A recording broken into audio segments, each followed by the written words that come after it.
think we are live. Good. Welcome. Thank you for having me. Yeah, Daniel.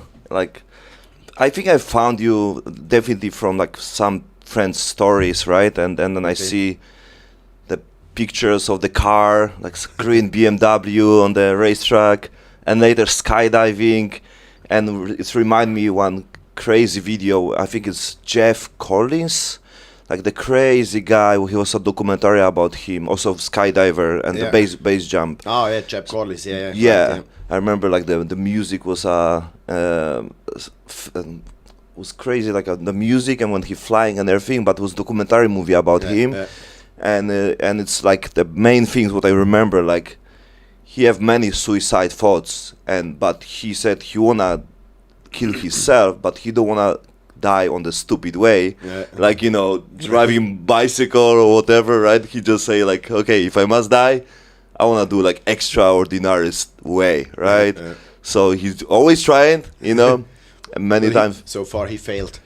Right, so far he failed, but his friends, many of his friends, I think he also jumped with he was under the bridge, his friend was above, and he hit that. And funny things, before he jumped, he said, see you on other side, something like this. Was a weird, sentence. He knew it, he knew it, and it's why? Yeah, and damn, Yeah. So why you start even doing this? What's up in your life? This is tell me your story. Not even about this, but tell me your story, Daniel. I mean, I started just with skydiving, and and then it's you get in contact with this base jumping thing and with the people, and then this adrenaline kick.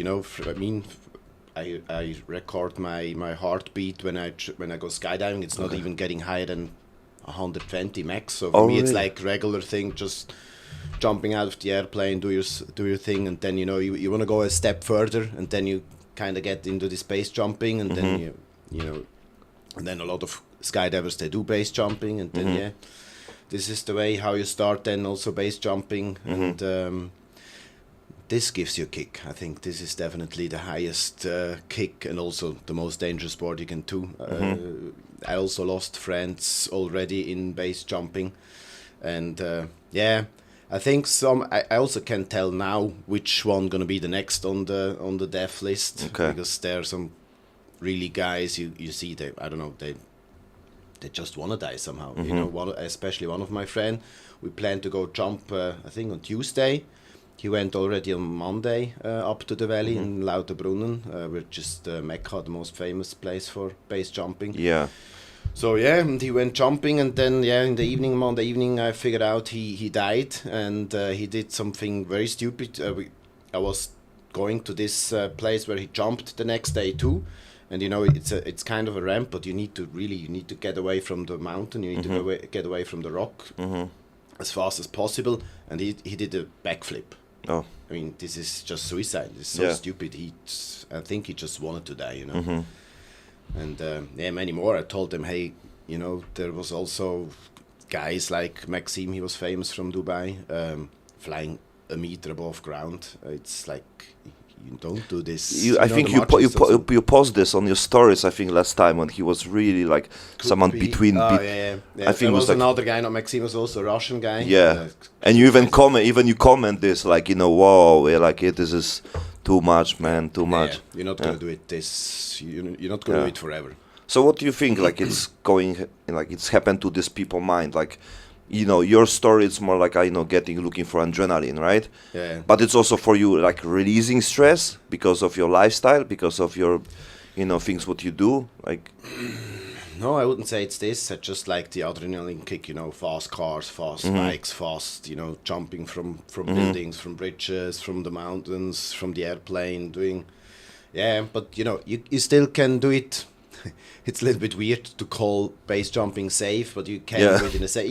I know guys, they have 3, 4, 5,000 base jumps, and they do it as safe as possible. You like I said, you can fly 1 meter above the ground, and this is, there's the margin getting so slow, so low, or you do it in kind of a safe way, not doing this crazy bullshit, and then you can do it for many years.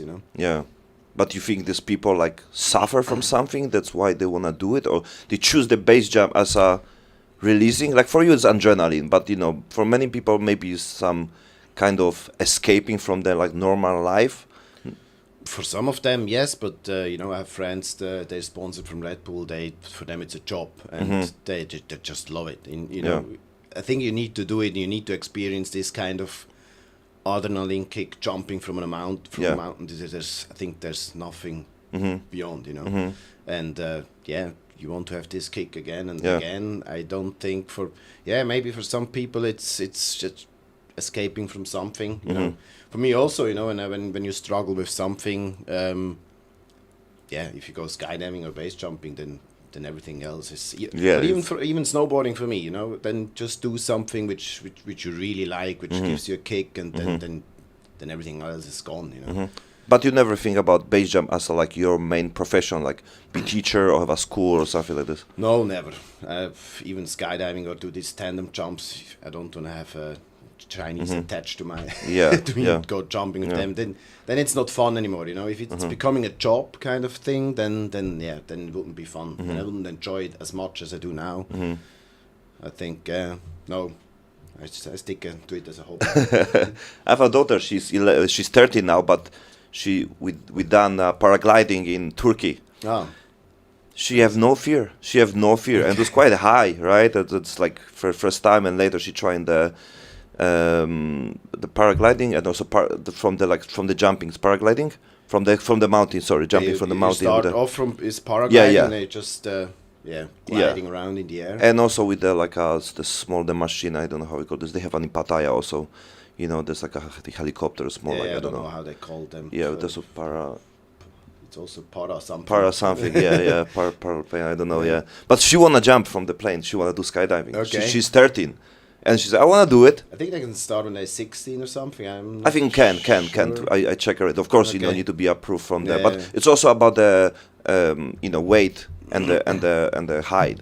Because you know, if it's too small, you know, your body can slip and everything, right? So I think we've been already like she can, but I said fuck, you know, like I'm on the end, I'm the responsible, you know what I mean, you know. So, but you know, really, I mean, skydiving is safe. I mean, it's you know, you have a second parachute, and if you have something, you can cut off the main and pull the reserve, and it's and you know, the chances that both parachutes gonna fail, this is like so low. Yeah. I mean, accidents happen, of course. Yes. But I still call. Yeah, it's the same. Like, you know, like people say, oh, airplane dangerous and everything, but how many people die on the road? You know, this is like you know, 100 times more people die on the road compared to the plane, right? I'm always saying, I mean, it's more dangerous to going to the drop zone for skydiving than skydiving itself. Yeah. You know, that you die in a car accident on a motorbike, especially here in Thailand, it's fucking dangerous. True, yeah, but you know, it's still the responsible, you know, so that's the part, right? So it's like, you know, if something happened, you know, it's like, it's 100% my fault, you know, like if it's something happened, like, you know, accident on the car and everything, you know, it's still like, it's quite different, you know, because I put the permission, you know, but I know the percentage, you know. I know that's very, very low, you know. Like it's happened, like, but you know, we hear this because they make like a big news about this, right? Yeah. But it's general, like nobody now make that news, like, oh, some Thai die on the motorbike accident, you know, like because they would need to report every day. They're like once every second, you know. Can fill a newspaper every day. Yeah, exactly. So you know, when it's something big, when it's something different, when something, you know, like someone died at the skydiving and everything, or teacher, student, and everything, like everyone say, you know, oh, you know, it's dangerous, right? Yeah. So yeah, it's quite different. It's the media. Yeah, that's the media. So how is your story in general, not only skydiving, about, you know, your life?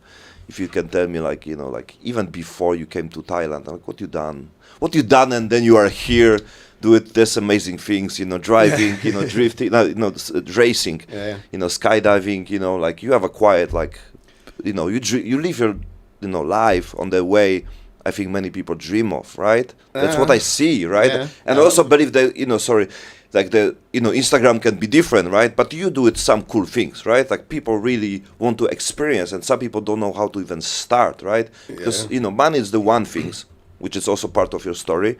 And the other things like skydiving is not like you can have a lot of money, but you don't have a balls to do it anything. You'll be sitting with everything like financial good, but you never tried like anything different, anything like extraordinary. Yeah, I mean, back in Switzerland, I did the normal thing. You go study, you go to university, you do a bachelor degree, you start at a corporate company, and you're gonna go up the career ladder. And then I did a master degree in corporate finance. I came, I was running around in a suit for many years, and then my goal was always to become a CFO or CEO of a big company, and leading a lot of people, and I was actually there already, so I got a nice job offer as a CFO for a big pharma company in Switzerland. And I thought, no, fuck, you're going to be married to this job, you're going to be there from Monday to Friday, and especially as CFO, you come first and you leave as the last. I mean, what kind of life is this? And this is when I actually said something need to change. I get bored, and then, and my father, he moved to Thailand many years ago already, and he always said, come to Thailand, and I never really wanted to go to Thailand. For me, I had always this picture in mind of old fox going there, banging young chicks, and of course it is kind of this thing, and I never wanted to come here. And then my ex-girlfriend from Switzerland, let's go Thailand, nice beaches, blah, blah. So I came here with my ex-girlfriend the first time. Huge drama all the time, jealous, and so, okay, actually Thailand is not that bad. So flew back to Switzerland, broke up with her, came back to Thailand, and this is since it's more than 10 years, and since then moved here like permanent like 4 years ago. Okay. And, this was also then when I quit my job, and I was keep doing it as a freelancer at the beginning, and then also started other things with trading and investing, and build another startup company and all this kind of thing. So and here we are now. And what was the other question? Also, like the point is like like many people think about Switzerland, right? Like a dream place to live. Also about the safe job, great salary, like. Especially when you say to Thai people, like, you can get salary like this. Like, I want to move there. I want to go there. Like, you have a beautiful life, And I think it's the other things what everyone don't see. When people see one side of the coin, like, big salary, but they don't see the cost of living this life, Yeah, and it's, it's even the whole social life here in Thailand is much... It's more established, or how to say it, In Switzerland, of course, still have a lot of friends, but, on a Tuesday evening, if I want to go out with them and saying, hey, guys, let's meet for a beer tonight. Oh, no, family, need to work, need to get up tomorrow early and this and that. Nobody has time. Here in Thailand, on a Tuesday, even on a Sunday evening, you call your friends, hey, mate, let's have a beer. Oh, I'm in. And then other, and suddenly sitting on a Sunday evening there with 10 friends and having beers, and, it's the social. In Switzerland, I'm alone. Especially in my age, everyone has family, career, and it's like it's a different life. And of course, it's one of the most expensive. It's funny, I told my friend next week I fly on holiday to Switzerland, and I told him it's for me. I'm gonna save money when I'm in Switzerland. He said, "What? It's the most most expensive country, and you're gonna save money there? How?" I said, "Yeah, but you not go out like." Almost you can go out every day here. It's not. You can go out 7 days, and you can party, and you can have so much fun. You can do so much more things, and this needs money, right? Yeah. And in Switzerland, I cook at home. You not go to the restaurant every day, and it's a different life, and really save money there compared to Thailand. It's crazy. And Thailand is not that cheap anymore. It's absolutely, especially in Bangkok. You go out to a restaurant. I also opened a restaurant just last weekend, and the prices are like European prices. Yeah, absolutely, more expensive than some restaurants in Germany, especially. And some places are prices like in Switzerland. Yeah, it's a change, and even from my condo, when I drive from my condo to M Quartier, I see more Porsches and luxury cars than when I drive around in Switzerland still, but if you drive around Europe, it's crazy. I mean, I think the standard here it's a shift also from the wealth, from the money, from everything. It's Middle East and it's Southeast Asia. It's changing, you know. Yeah. So in a couple of years, in 10, 20 years, Europe going to be the third world country, and Yeah. people from I it see- starts yeah. already. People from Thailand, they go on holiday in Switzerland. It's not like, you know, like they have money. It's getting that they have more money here than some people even in Europe. Yeah, true. Like, for me, like, you know, when people come, it's like, oh, Thailand, you know, but they always, you know, going to the like local place, and I understand, you know, because if you're on the, you know, coming like just for holiday and everything, yeah, you want to experience like local life. But if you live here and you already like want to do everything like you do everywhere, right? Yeah. It's normal, you know. You spend the money, right? And you want to also like upgrade your life, right? Yeah. And it's the same. It's absolutely the same. And the quality of the and everything, it's great, you know. Like compared to like other even countries in Asia, it's amazing. Absolutely. Yeah. I mean, even the health, you know, if you go to hospital, it's high tech. It's, Yeah. it's better than I would say any country in Europe, especially in Thailand. I Yeah. mean, best doctors, best surgeons. It's amazing when you go to the Bumrungrad hotel. It's high tech everywhere and best service. And you not get this in Germany. I had once a motorbike accident in Germany, so they had to fly me by helicopter to the hospital. Wow. And you know, I got, I think, broken shoulder.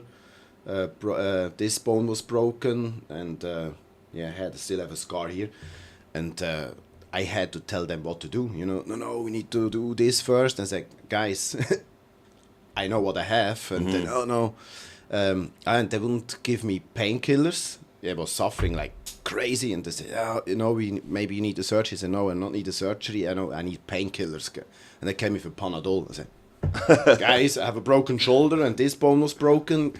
Give me something, you know. Yeah. And then the next morning I released myself, so I had to sign the papers and went home because I got a better treatment at home from my ex-girlfriend than I got in the hospital in Germany. And you know, if you compare this to Thailand, it's like a huge difference. Yeah. So it's, you know, it's good to hear when someone like from the, let's say, top country, because it's still on the top of the list, you know, Europe, but Switzerland and everything, and they come to Thailand, right? Yeah. And which is, you know, we're still comparing like the, you know, best places, right? Especially Bangkok and everything, like have everything. We have a fast internet, like everything is comfy. Like you can get from taxi, like you come from Pattaya or Sriracha, like in Europe to go from one place, the first like would be cost you €100, right? €100, like 100 kilometers, like we pay like 1,000 baht, which is €30, like from here or from Pattaya to the airport, right? 1,000 baht, 1,500. In Europe, my also family live in Frankfurt, like they need to go from, you know, like a small city outside, like 100 kilometers, it costs like €300, right? It's the same, right? This kind of stuff is still much cheaper here, yes, but no, that's true. Yeah. So what's your plans for the next years? Like, you know, like you do trading, you do business, right? Yeah. And the trading, it's your way of, you know, making wealth, or like you really love it and it's like something what you want to go deeper? No, of course I have my goals which I set to myself, but even then for me it's fun, you know. I even from the past I did a bachelor degree in economics and IT, and I did a master in finance, so I was always with numbers and I still like it, I still love it, you know. But you cannot have the boss. For me it's still fun, you know, reading the charts, looking at the numbers, make some suggestions, or, you know, it's hard to explain, you know, but sometimes you look at the chart and then you just see something which, just people see numbers and the charts. But if you really can read the charts, I like it, and I still, even when I'm there, where I want to be, I still will do it in the future. As just, kind of a hobby, and you know, if the hobby gives you money too, it's why not. And for the future, still live in Bangkok. I think I'm planning to buy a villa somewhere a little bit closer to the beach. I don't know where yet, and also want to bring my dog, still in Switzerland. Want to bring over my dog. My mother take care of my dog, but she's getting a little bit older, and so and of course I miss my dog, but cannot bring my dog to Bangkok, so that's why I'm getting a second home somewhere by the beach, and then let's see from there, go with the flow. I don't know what the future brings. What's your biggest fail? Biggest fail? Good question. You don't like to admit that you ever failed, right? No, I think it's not a fail, but when thinking back, how stupid we wasted money when we were like in the 20s. Like, imagine you invested this kind of money in something meaningful, or then of course I would be much further already. But yeah, we wasted so much money on so stupid things. I mean, and it's like crazy. I think this was maybe a fail kind of thing, but it was fun, Yeah.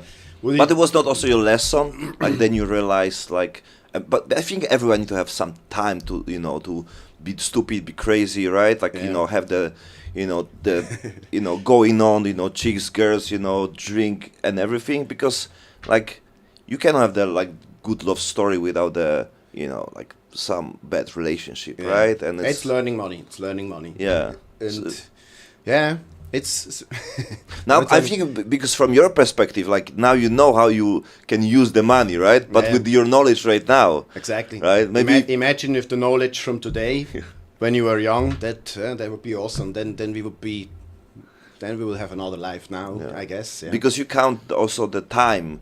And based on the like investment, it's not only like short, fast money. Exactly. It's also the time. So if you're like let's say from 20 to 30, like that's 10 years. Yeah. Like the money on the time works totally different. Crazy. Imagine you bought I don't know, just an apartment or something. Yeah. Reinvested this money somewhere smart. 10 years later or 15 years later, it's like I don't know, 10x more. Like especially real estate was so cheap. Like 10, 15, 20 years ago. It's like crazy. Yeah. And you are interested also about the like real estate or like more? Yeah, I had a couple apartments in Switzerland. I sold them. Oh yeah, this was a big fail. Not the apartments. I took all my money. I had restaurants. I sold the restaurants. I sold the apartments and put everything into trading, especially crypto trading. And yeah, just not a couple of weeks ago, I blow up one of my trading accounts with. I got too greedy. I didn't set stop losses, which you normally should do, and overnight it was at some crown. The whole market dropped like crazy, and I was sleeping in the morning. I look, holy shit! Blow up. Can I say it? Yeah, it was $3 million. Oh damn! In one night. Wow. Gone.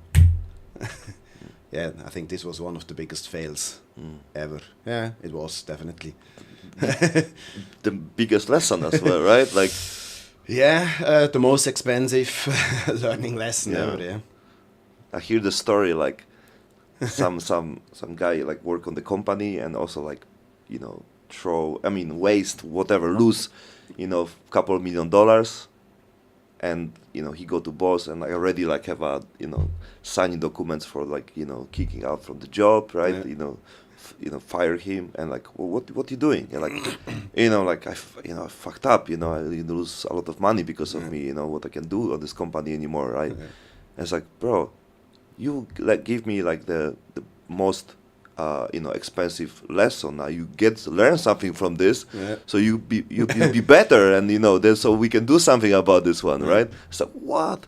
Like I think it's the point, like like your story and everything. It's allowed you to be who you are right now. Yeah. Maybe compare like but you're still on the way. You're still going, right? Yeah. So it's a process, I think, for everybody. You need to get up, brush off the dust, keep going. Yeah. I mean, there's all lessons. Some of them are expensive or painful, and so how long you suffer from the the losing?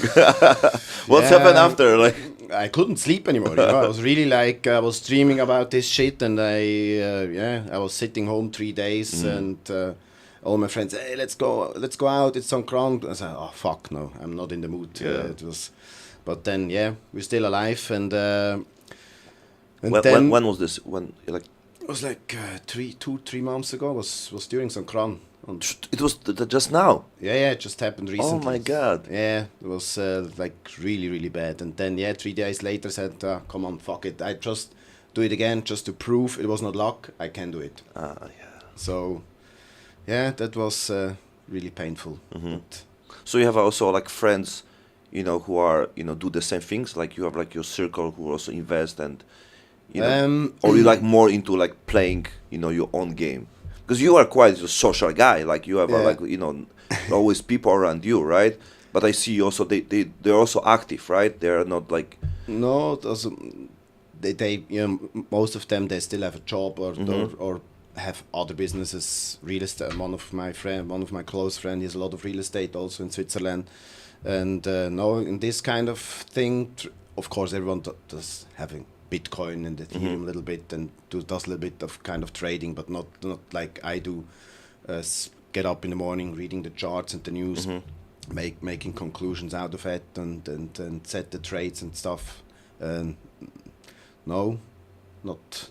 I think there are not many friends doing this. Okay. On this level. So how you get your resources, like your knowledge, information, like? Oh, there's a lot on lot of podcasts, a lot of trainings on YouTube.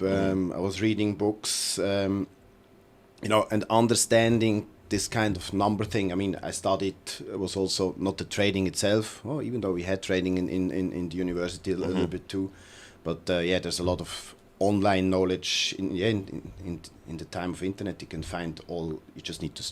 Need to want and find it, and then sit down and learn it, and then I was before teaching people like more like psychology of the investment. Okay. I worked with the guy and we who was very successful about the forex. Yeah. And but he have also like other side of his life when he was because of the stress, right? Because he always like go too far, right? So it was always emotional, for him, and it's most like this, like most of the people losing, because they cannot control the emotion and also cannot control the money what they can lose, right? Exactly. They using all the money, right, all in, if it's casino, right?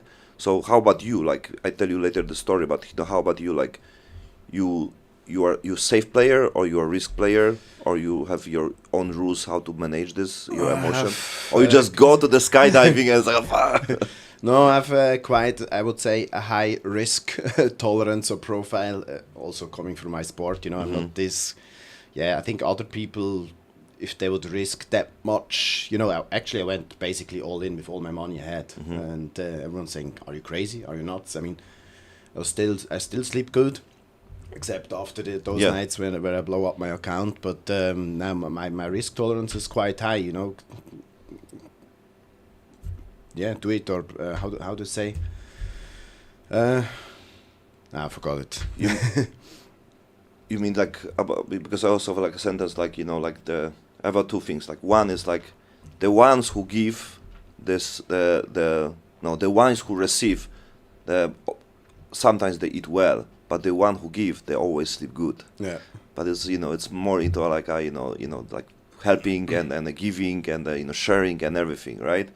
And it's also like you cannot never use the money what you cannot never invest the money what you cannot like lose, right? Yeah. You always use the money like like if you lose, you lose. Like it cannot be your money. Like you need to pay the rent, right? Or you need to pay your kid, right? And many people do like this because they don't have the limit. If they're losing, they always want to jump back, right? Yeah. Which everyone knows the worst things, right? Yeah, it's like without the safety net underneath. Sometimes, depends. Yeah. Mm-hmm.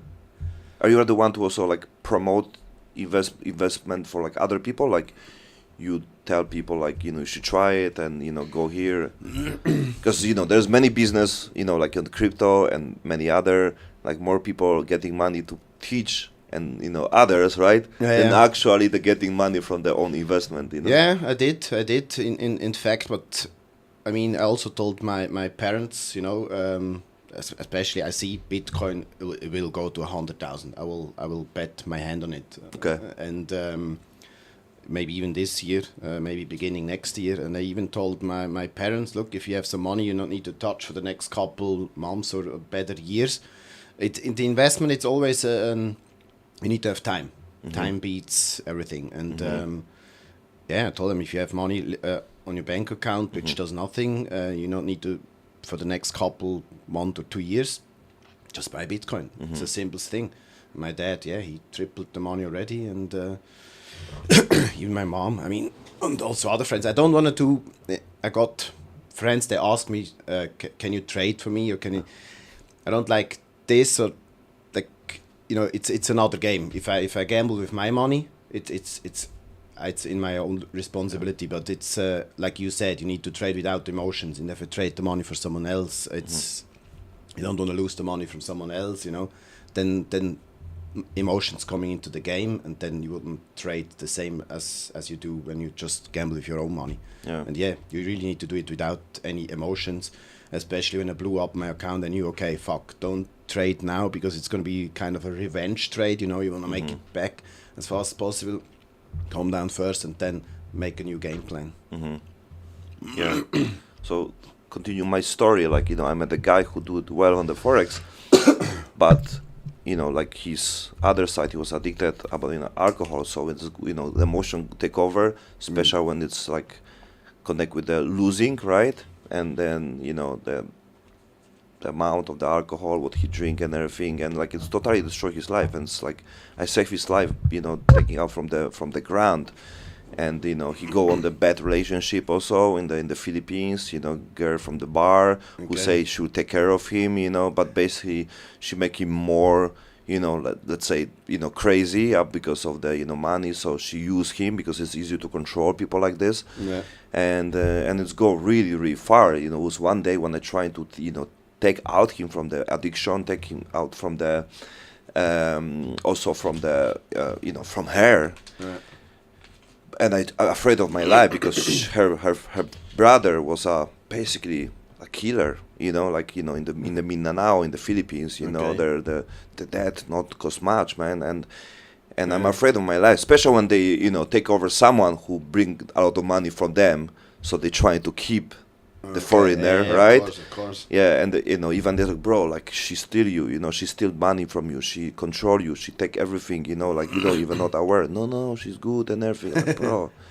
It's not about the burger. I don't, like generalize people, right? It's not about the burger must be stealing, like that, bro. But it's it will be very risky for you, and it was impossible. And then I was really afraid of my life, so I step over, and then later other guys take over, like he's he have a potential to make the money, but at the same time it was big price because he got easy into drunk mode and the lose, and eventually he lose everything. He after 2-3 years contact with me, hey Mario, maybe you can still help me. He living on the like super local village, like like a wood house and everything, losing everything, right? So it's like, bro, like I help you a lot, I say no all the time, and I don't want to risk anymore, there's some limits, I help people, like, but if I afraid of my life, it's like sorry, but it's too risky, I trying to help you, you betrayed me and everything, you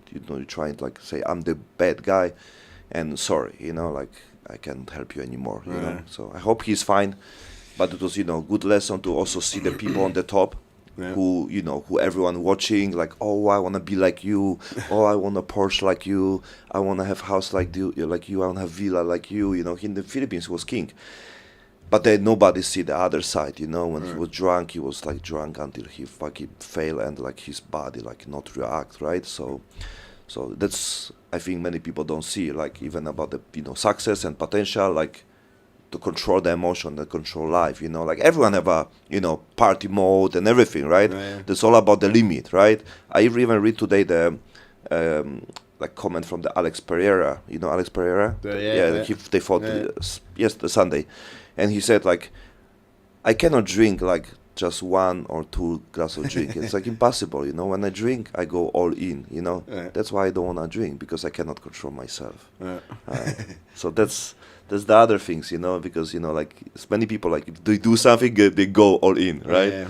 So it's like, like, if someone cannot, you have problem drinking, like, just don't drink.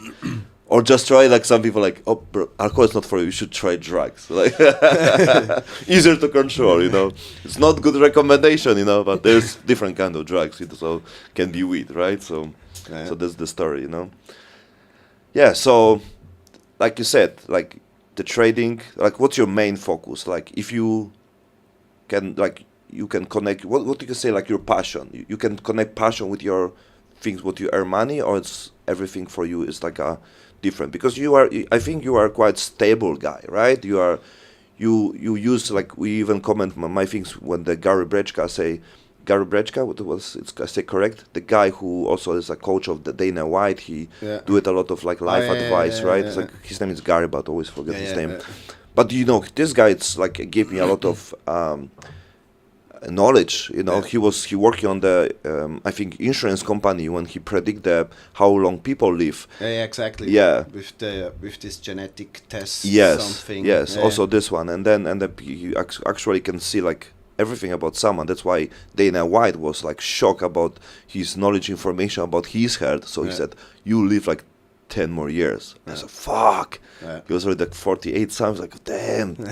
I don't want to live, 10 years, like, crazy. And he didn't realize, like how his body was fucked, like everyone see him like, successful guy, right? Top of the game, like you are good, right? But then you don't realize what it's really good. Like you are, healthy guy, I think. So what's your recipe? It was not always like this, I just recently I looked at the picture when I came the first time to Thailand. I saw the picture of me on the beach, and I would say I'm in a better shape now than I was like more than 10 years ago. It came up with this guy Brian Johnson, Then I was reading about this guy. He reversed his age. He eats 100 pills a day. So what the fuck, 100 pills? I take.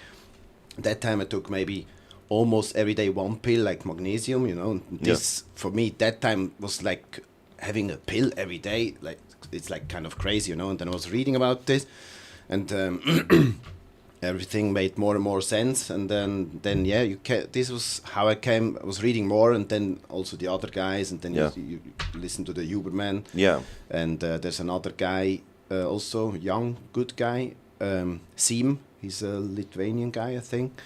And he's on the leaderboard of this slowest speed of aging now. He's number one.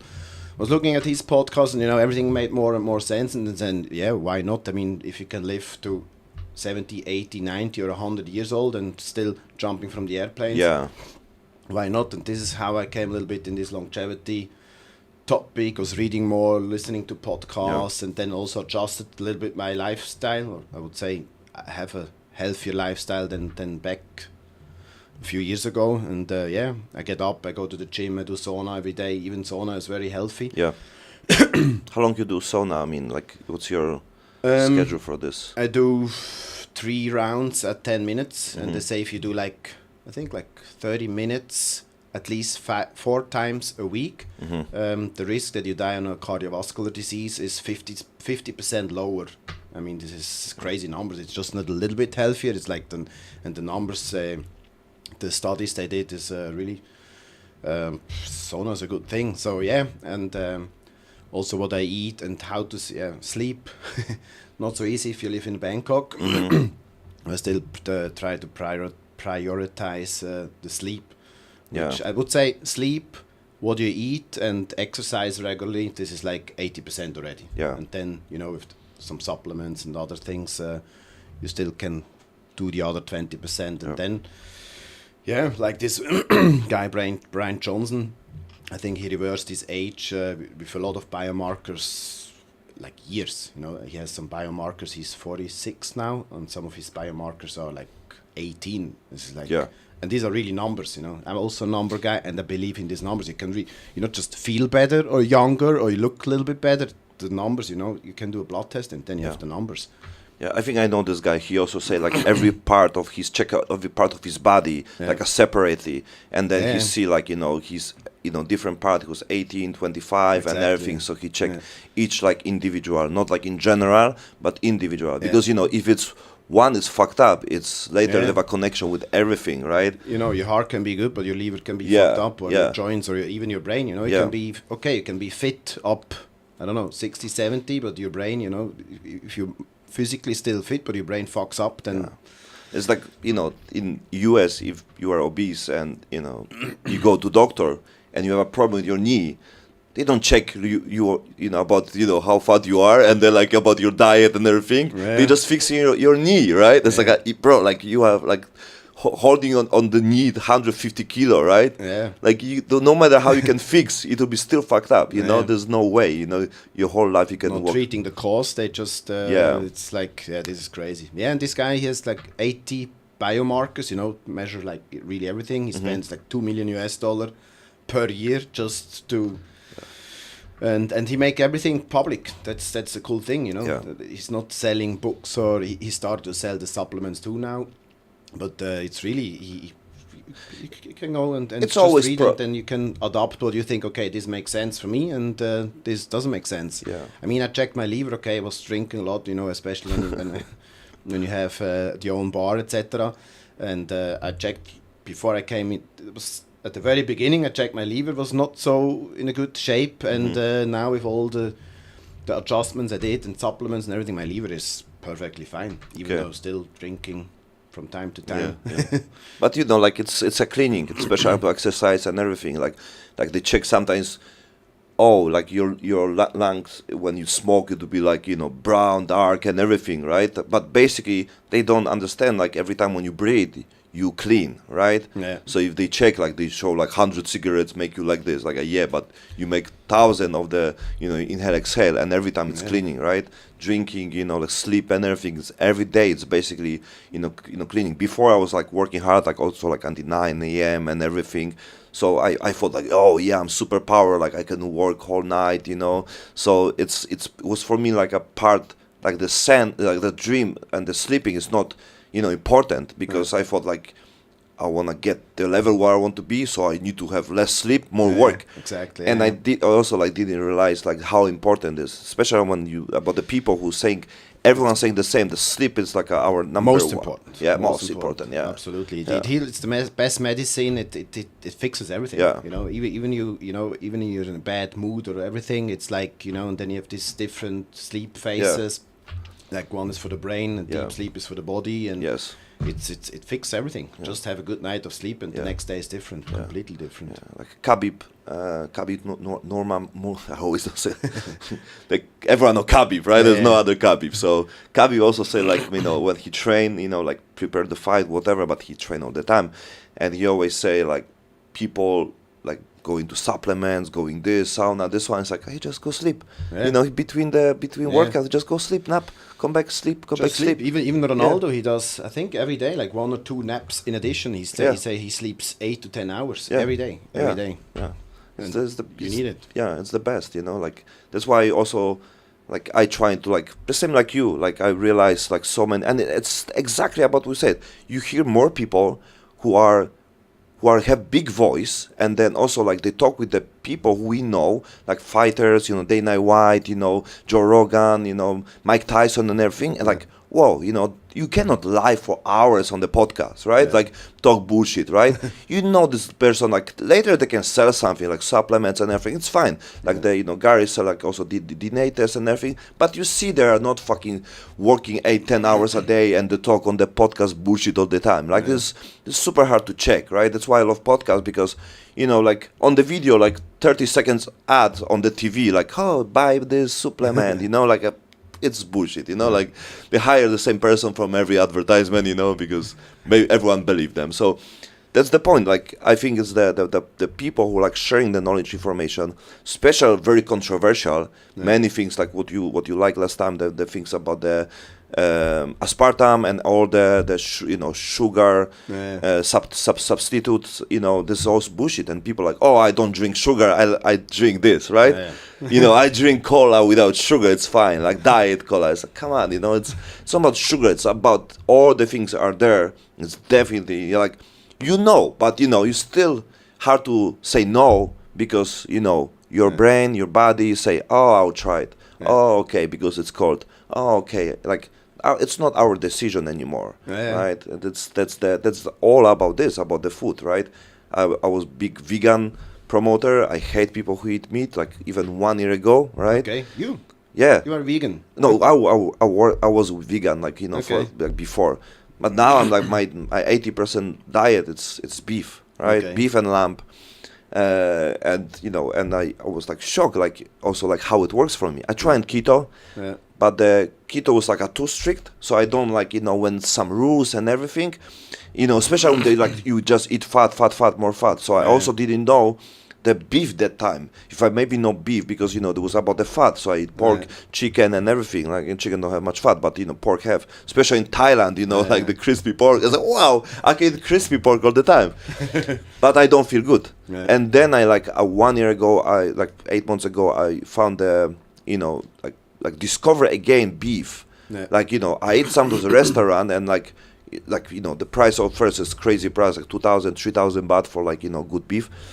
And whoa, it's impossible to eat like this every day. And the second, when I was young, I never actually eat good beef, So, and then one time I ordered a picanha, picanha, and I from online from Facebook because the ads come up and I make I just put the salt, put my oven. It's there. I have my restaurant coffee shop in Bangkok, and I use this. I put the salt 10 minutes. Now I use the Celtic salt.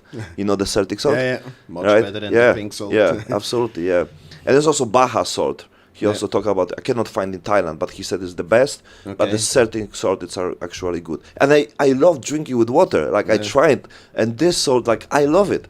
Even the taste, I drink with the water every day. And it works good like electrolytes, right? And then, so I make the beef with, the picanha. It's oh my God, this is so good. And it's cost me 100 baht for 1 kilogram. So which is the same price of the pat krapao, in Thailand, right? When you order from somewhere. It's damn, so I can eat this every day. I make in 15 minutes, 10-15 minutes, basically 5 minutes because I just put on the fridge for 10 minutes with the salt, even now I have. And then I have a great food. And it's the same price. And it's 90%, no carbs, I mean, especially, when you have grass-fed beef, especially in Switzerland, there's mostly anyway grass-fed, and, I think a proper steak, good quality beef is still much healthier than a lot of other food. And that's why this whole vegan thing, it's I don't know, other topic. No, I mean it's in general. It's all about you. I think, right? Because we have so much information. So people say oh my God, you're telling me about new things. Always change everything. What I must eat. I cannot eat this. I cannot eat this. So people for purpose get confused because if there's so much information, what is good, what is not, and everything, people say fuck it.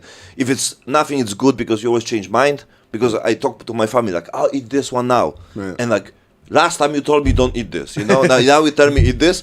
Fuck it, I need to die on something. And people get like this. People say, doesn't matter, I need to die on something. It doesn't matter, I just need to live, So they don't want to learn. They don't want to, improve self. They don't want to try new things because, I don't want to try it. I don't want to do it, maybe I lose money here. So I think it's the mindset, like you said, let's talk about this one. Because it can be deep. It can be deep, right? About everything. But it's all about this, right? So, when you understand, like you said, this is, the beef, maybe it's not the best, but on the things what we have around, it's most affordable, most easy to make, and it's still 100 times better than the processed food what we have. So that's the only things, Processed food, man, this is poison. This is the worst thing. That's crazy. Especially in the US, it's they eat mostly only processed food, and that's why look at their health. In general, it's crazy. And it's not. I believe they can live longer because they want to, the companies get more money from them, from the medicine after, right? So maybe the morality will be, they'll be higher, but I mean, will be they live longer, but what quality of life you have, right? You cannot move, you cannot think properly, you cannot function, right? The pharma company, they want to keep them sick, and they don't want to like we talked about the knee and obese. They don't want to treat the cause of it. They want to keep them sick, so they come back, buy medicine, sell them. The doctors can see them many times. He's best returning customers, keep them sick. Could be, absolutely. I mean, we know about this one, but I think it's people need to have someone who are connect with them, and they're like, I also do things like you, because many people who get into some level even about the money, financial, they're their life looks like even worse, you know, because they're just spending, using, you know, like everything, right? So I see, for example, in the Philippines, then if you get more wealth in the Philippines, then you are eating worse food, which is crazy. Okay. Because, for example, like in the Philippines, like if you are, you know, let's say money, like it means you also can be fat because it means like it's your it's your, you know, prosperity, right? And like, oh, the same, like, you know, a darker skin, it means you are working on the field, right? Like in general, so people, you know, put the injection to have more white skin when they, you know, when they get more money, right? So, but funny things on the Philippines, I see like a product which was some whitening things, and one of the ingredients was the carotene. When we know the carotene is from the dark skin, it's like, what the hell, right? So this use carotene for have white skin. So I said, maybe it's the placebo, you know, whatever people say, you know, it will works for them like this, but maybe there's nothing there, you know. We know, like, no, in general, actually, yeah. Eat healthy is actually more expensive. That's why the poor countries are, you know, like Mexico. But it's weird that it's in the Philippines. Yeah, but because they eat more, so they like go often in restaurants. You know, they eat more, so definitely going all the time because they can eat all the time, right? Yeah. For them, it's 12. It means you need to eat. Like, I'm not hungry. It's like, what? Like, you need to eat. They can stop you on the street and like, hey, eat. And like, no, I'm good. Like, come on, let's eat. You know, like every time we work on something, we're on the, you know, trip, whatever. Like, because before I was like a guest hostel, like, I said, what? It's like we can eat after when you arrive. No. And people on bed boxes, and you need to find some food, you know. So it's about in the Philippines is terrible. Oh yeah, I know this. That's why I like Thailand. I really like the food culture here, and I like the Thai food and this. Yeah, always when I'm in the Philippines, I miss. Yeah, me too. I miss Thailand and the food. Yeah. I think it's you know. The way how they make it, especially on the like local way, you know, it's make everything fresh. You know, that's the big part, and people, neighbors, friends, family, everyone eat from this. They're not going other place. I not eat here. Like everyone eat from the big, you know, pot and everything, right? And they cook for self, for family, so they don't want to make something which is old, not good, you know, like, you know, expired, right? Because on the, like, you know, big cities, like I work on the restaurants, so basically even the food there was not that good quality because they want to get the cost cheaper. So you can go cheap oil and cheap ingredients and stuff. You want to make looks good. The price is, you know, 5 times higher, right? But the quality, it's not mean, you know, they reach the price.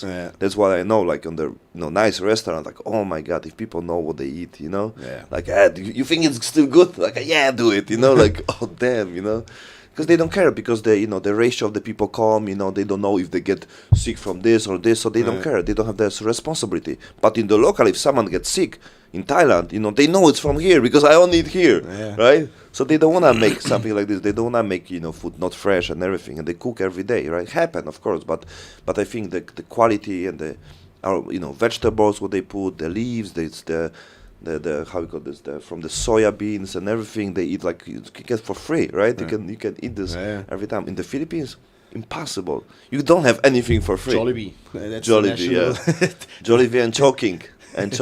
The national dish. Crazy. Yeah, it's like a, you know, other version of the McDonald's, right? Yeah, exactly. Like it's this, like, I was there once, never again. It's like, no. Yeah, but sometimes it's just, you know, better to, like McDonald's, to eat something what you know, and like, okay, at least I'm not die. So that's why I think it's popular, you know, in the Philippines. Still the Jollibee, the fast food and everything, you know. I mean, if you would eat only the beef patty from the burgers, that wouldn't be that bad. There was a guy also, I saw it on YouTube. He's a professional free climber, and he did a experiment. He did a blood test before, and then I think he ate for 60 days only the beef patties from McDonald's, like 15 beef patties every day, and he did a blood test. I think he did it for 2 months. It was nearly the same. So it was not so bad. I mean, the bread, the carbs. This is basically carbs. It's all about the carbs, I think, right? Yeah. No, even his LDL was a little bit up, but the rest he was totally fine. Yeah. Like totally opposite of the movie on the Super Size Me. You remember the movie? Yeah. Like the guy eat 30 days, right? He just died, I think, really? Recently. Yeah. Oh, really? This is crazy. Yeah. And there was also this experiment. They put a McDonald's burger. You can just leave it here on the table, after a week it still looks the same. Yeah, that's why the Burger King, they make a big advertisement, and they're posting on the big boards everywhere, and they show like the meat from the Burger King. They get all the mold and everything, and so they make like a basically like a anti advertisement, right? Against, right? Because show like it's it's like a mold and everything to show like the food is real. Yeah, smart. Yeah, and also kind of if you understand the ads. Yeah. Oh, that's the point. Like when the cigarettes, like in Europe, it was the time I remember in Poland, and I checked later the stats when they put on the cigarettes the picture of the the cancer, the lungs, the throat and everything, like all the crazy things. They said it's increased the sales because it makes things more like a risky, and people like to do things what is like illegal. Like the same, yeah. Like for example, like when weed become legal in Thailand, I stopped smoking because I can buy everywhere now. It's like not make sense, I don't need to order like. So it was for me like people like to be rebellious, so but some people like want to drink and smoke. Like I'll show my mother, I'm the. True, especially when you're young. A little bit more the rebellion. Yeah, I remember in school I was smoking cigarettes because it was forbidden. Yeah, if it's illegal, like you can, like. And then later in the university it was allowed because we were older. It was allowed to smoke. I said, fuck. Okay, there's no point to smoke anymore. So I stopped smoking. Luckily, I never really smoked. Which is I think also smoking. This is something. Yeah. Not really. Yeah, if you look at the people, they smoke since years, especially my age, over 40. They look so much older when they smoke the whole life already. I think it's speeding up the aging. Yeah, like for sure. I think it's more about the taking out the vitamins from you, minerals. Okay. Like I hear the one cigarette take like 25% of the vitamin C daily. Okay. So that's that's taking out your immune system and everything. Yeah, like I want one vitamin C. Yeah, it's a little bit controversy, I would say like we go out drinking, then you take the supplements too. Yeah. But it's so hard. I never see just yesterday my friend was invited to the from Proper 12 to Vegas for the event because supposed to be the Michael Chandler and the Conor McGregor, but they cancel. But they still get invitation for the Proper 12, and they basically give them the whiskey, all the T-shirts and everything, and they give them some water plus few supplements, and okay, it's like mixed for this because you cannot imagine drinking whiskey and take supplements. You want to go all in, right? You don't want anything healthy, right? You don't drink even now, I don't know, some people, before I remember some people drink with the soda, with the orange juice and everything. Now I never see people to drink with the orange juice, because people want let's get ways, let's drink cola and everything, right? I never hear but the supplements is always for the recover, right? Mostly from recover, right? Yeah, so it's good. You take some supplements? I started taking quite a lot of supplements already. But I do regularly blood tests, every 2 to 3 months. I check if it really makes sense, not just, like I said, just I feel better now. You don't know how you cannot feel your liver, but you can see the numbers in the blood test. And I took especially for the liver supplements, and my values are totally fine now. Even when you go out and drinking, mostly we drink just vodka soda, so we have not a lot of sugar from the mixer. Vodka soda with lemon or without lemon? Yeah, with lemon. Okay, sometimes a splash of cranberry. So the healthy drinking, and don't take a cheap vodka. Take something it costs a little bit more, but you feel it the next day. Oh yeah, absolutely. Yeah, I can easily go out and drink quite a few vodka sodas and still feel fine the next day and go to the gym. And I think it's also about the soda, right?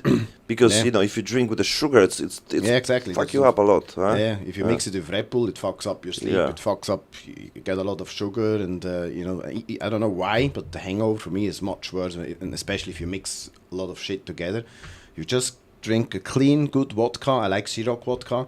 It's the only vodka made from grapes, which is a little bit less.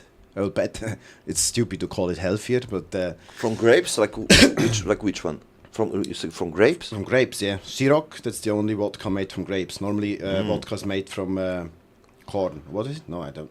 The sake is from potato, but mostly from the wheat. Yeah, from the wheat, exactly. Yeah. Yeah. And Ciroc is the only vodka made from grapes, like the wine, and it's good quality vodka, costs a little bit more, but I can easily drink half a bottle with soda, and the next day and you can buy this on the restaurant, the club, and everything. Yeah. What's the name? Ciroc. Ciroc. Okay. Because I see them like very popular also because of the branding and the promotion and everything. There's the Belvedere. Yeah, Belvedere. From Poland. From Poland, but not Poland because the company was bought from a French company. Okay. But it's on the bottle, it's made in Poland. Yeah. Yeah, every place. Belvedere and Grey Goose. We shouldn't promote. Yeah. No, but good vodkas. Yeah, it's there's the part like everyone have like the social life, like I think it's my big, like it's funny to say, but big success, like of the way how I build my, my team, my business and everything. We meeting, like every week, right? We party and also our circle and everything. Time to time go on, mostly about like some villa and my place and everything, or even like office, and then. The point it was like everyone have fun, but at the same time we have a nice deep talk, not like complaining like, oh yeah, life sucks, because we do the same. So we cannot complain what we do because we actually like what we do. So it was not like complaining like, oh my God, my life is bad, I need to come back. It's like no, like actually people like talk about real things, and they're raising like a lot of fucking the stress, like just saying and the be real and everything. And I think it's keep us on the like healthy level of the mindset, because I think not many people have the friends where they actually can say about their daily things, right? And we also, it was special COVID time when we have a loft space, like a 3-floor building, and we would also make an office there, and then prepare other business, delivery business, and we meet every week there, every weekend basically, and was no club, no bars, you cannot even deliver food on the particular time. It was crazy time. But and we survived this on the like fucking because the place was like a soundproof, to be honest, so nobody here. I just need to see like nobody see how many people go inside, and we just having fun, socialize, but at the same time it's not stuck bush in our head, so you are able to talk, relax and everything. And I think there's a maybe you can tell me like what's your opinion about depression if we go this direction. I mean, is it a sickness or not? I don't know. I mean, it's like, depression or also I think it's a disease of the weak. How to call it? To not say too bad, but don't want to offend someone, but I see people that really have a depression, but I saw some people, lately. A friend, he said, his girlfriend is also in a depression or in a burnout. I said, wait, she's like how old? 29. She's working in an office just as an employee, like 8 hours a day from Monday to Friday. I mean, this is for me a part-time job. I used to work like 100 hours and more for weeks. How the fuck you can have a burnout with 29 just as an employee, not big responsibility, and in the end, I mean, weak pussies. Yeah, I mean it's the things, right? That's why my podcast have named the Truman Show, because it's like we need to like there was a big things connect also like what the Andrew Tate said about about depression, right? We just go like really very deep because the way how he talk and everything, so it was go very loud, but at the same time like everyone know on the many case it can be true, like I can say like most of the case you just basically lazy, you just don't want to move your ass and everything, and if it's every time when you go on this direction it will be worse and worse. I also discover what I didn't know before, because I also like study on my way, like the psychology and everything, mostly about the courses and many stuff like this. But then I never hear about the dopamine. I mean, I know what is. I knew what is dopamine. I knew it's a it's a like a hormone, and it's it's control quite your everything how you function, based of the like scrolling on the phone, taking drugs, drinking, sex, addiction, everything. But I didn't realize when you have a, let's say dopamine level, so high, the next level is dopamine drop. Yeah. So it's basically reset. And I think it's most of the time, it's what people consider as a depression, because the next day just don't feel good. And they think like, oh, something wrong with me. I don't have energy. I think I have a depression, right? Yeah, I feel depression, I mean, then just change something, I mean, it's that easy actually. Yeah. Just find a hobby, find something which challenges you in another way. Just step out of your fucking comfort zone. Just, I mean, especially if you're young and depression, I know my ex-girlfriend, she was she working at the psychiatric, I don't know. Mm-hmm. And of course there are people, I saw people that get sick, it can be some life event and then you really struggle. I mean, this happens, but when I see young people like burnout and depression and all this, do something, change it, Start skydiving. Yeah. Do the license. Doesn't jump out of the airplane. This will trigger something for sure. And some people say skydiving even about the price, and they think like, bro, like you spent fucking 2 times more money on the last weekend, you know. Or like for the fucking alcohol and drugs, what you talking about, Especially if you need to go to therapy. Trust me, the therapist costs you much more than jumping out of the airplane. Yeah, absolutely. And skydiving, if you have the license and the gear and everything, is not that expensive anymore. It costs here in Thailand, it costs like 1,200 baht, I think, for one jump, which is, what is it, $30-40. Yeah. And then most people, they have another adrenaline kick, Bro, like best therapy. Trust me. I went to BJJ, right? And like... First, I have a free training. So, okay, really? Like, I want to pay because I had so much fun. Like, no, it's okay. Like, if you come again, then you can, like, sign. And like, I pay like 1,500 baht for 1 month. Yeah. For 1 month, and I can train anytime. Best therapy. Best therapy. And the funny thing is because I go 6:30, and like 9:30 I already like super tired, and they say like a, quite like a process. I mean, like a ritual, like a meditation, just a little, and high five, and that's all. And I already going home and like, hey, you going? I was like, yeah, we finished, right? I said, no, we just, finish this one and we do it next one and everything. So you can stay like until midnight. And I'm like, what?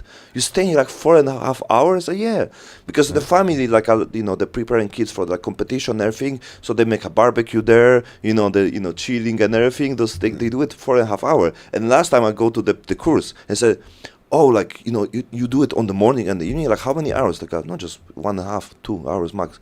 And like, oh, I train like 4.5 hours. Yeah. And it's like, wow, okay, so I need to slow down because, but I don't want to say no because they said, you stay with us. And the kids are, oh, okay, I'll stay with you because it's like a level. Like I do it, this one, I don't like gym. Like people say to me, oh, but you easy because you like gym, that's why, it's easy for you. But for me, I'm older and everything. Like, bro, I hate gym. I just do it. I even take testosterone just for feel better, and they put me like on the level of the energy, And I go to the gym just to don't lose my testosterone. So it's like I put my poison just to do something, and I to work because it's like a, if I don't work and I, they go gym, and it's like I'm wasting the testosterone, right? So it's like, give me poison, so I need to work, right? You found your trigger, right? Yeah, but it's all about this one. You just go, right? The same like BJJ. Like, I don't want to go, and then like you just take the car and you just driving, or like to put the shoes for the running. Like I signed on the 21-kilometer Spartan race. Okay. And only because I signed my daughter for the next day, and I said, oh, fuck, if I must be with her, I need to sign for other one, the 21, not the 10, because it will be the same time. So I need to support her. It's like, fuck, 21. Oh, my God, so damn, okay, I signed, no choice. Like, you just do it, right? Yeah. Just you need to find the way, right? Find a trigger or find something to put pressure on yourself, make a promise and then keep the promise, otherwise... you lie to yourself. Yeah. So I think it's about your things like skydiving, drifting, and everything. Like you treat this like a normal, but I think it's like it's already part of your life when you like naturally balance whatever you call it, like a stress or like your daily things, right? Yeah. You don't treat this like a healing therapy, right? Like psychology, but it is. Yeah. It absolutely is. The adrenaline and everything. True, you must put something like it cannot be that extreme, whatever, right? Yeah. But like you said, it's not that extreme. Like you said, how many that you have a heart rate, right? You check, and it was like skydiving. Yeah, yeah, it was not, like not more than 120 anymore. yeah, like I go Became a downstairs. I go downstairs the elevator, you know, like for like more, right? So it's crazy. Like that's something that's normal for like in the level. It's different for any for different people, right? So I also a big believer like you just need to try things, just to try things, What doesn't matter, Find your passion, find something which which you like, and then like you say, make it a habit or put some pressure on yourself, find a trigger. I mean, there's so many things to do, and like you say. So takes you many things to try it and to find the driving, racing, and skydiving, or it was like, hey, how it's even start? Like you just go there and someone push you about this for the skydiving. I'm really interested about this one, like because like you need to have someone or like watch something, like. I mean, I tried a lot. I tried football. I tried basketball, tennis, a lot of things, which is fun, but not that fun for me. It was just even now I not even watch football. It's for me. Sorry, it's too boring. It's wasting 2 hours of my life and not get back to watch 20 guys running behind the ball. No offense to them who like it, but this was just boring for me. And I tried many other things. I did motocross, and then came in motorbike racing, and then car racing here in Thailand, and also skydiving. I saw one of my friends. He was a skydiver, and he explained me how easy it actually is. You go there, you do your license, and then you can jump everywhere out of the airplane all over the world, and from the helicopter, which is a lot of fun. And this, I tried a lot of stuff, and I found the things which I like the most. And this. So it's always someone, There's always someone, right? So like someone tell you like the story and everything, and like, oh really? Because many people have a like opinion about something, like no, it's impossible. I need to have this. I need to have money. I need to like even this, racing. Like I'm basically super fan of racing, but I always think like I try to like get sponsored because I love it, right? Yeah. I love it anyway. But I never like put myself like all in because I love, like, for example, this what I'm doing right now. So it's still a passion for me.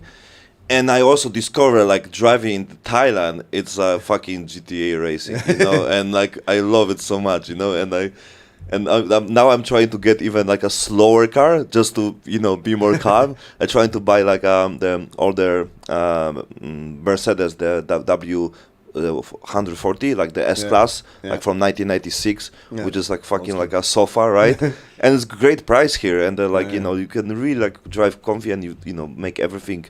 The parts and everything, it's a great car, still great car, and because there's no salt and the snow and everything, so the car was fucking amazing. They last forever. Except the roads are not so good, but it's fun. And, I drive almost every 2 weeks between Bangkok and Pattaya.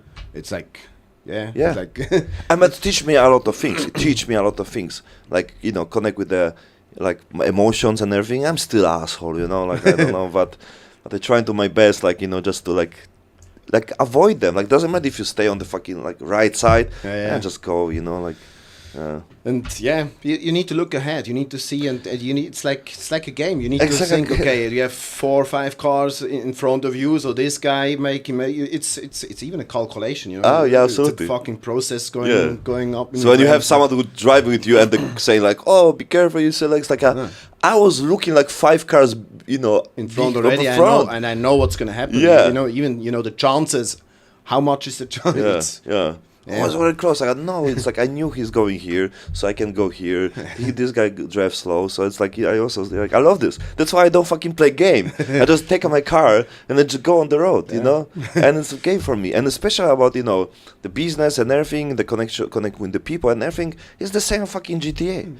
Like selling, buying, getting things fail, like going to martial arts, learning some stuff, like why into fucking. You couldn't do this in Europe or in Switzerland. It would be fucking expensive if you drive drive here. Oh man, I go one time like 1 year ago I go one time and I just go to the Poland because I drive from I think Austria, and because of the airport my friend picked me up, but I drive like 5 kilometers in Poland, get the ticket, and like because my address is still Thailand and everything, bro, I have like a case on the like police, they're looking for me and everything because my address not working. I just speed like 12 kilometers more, right?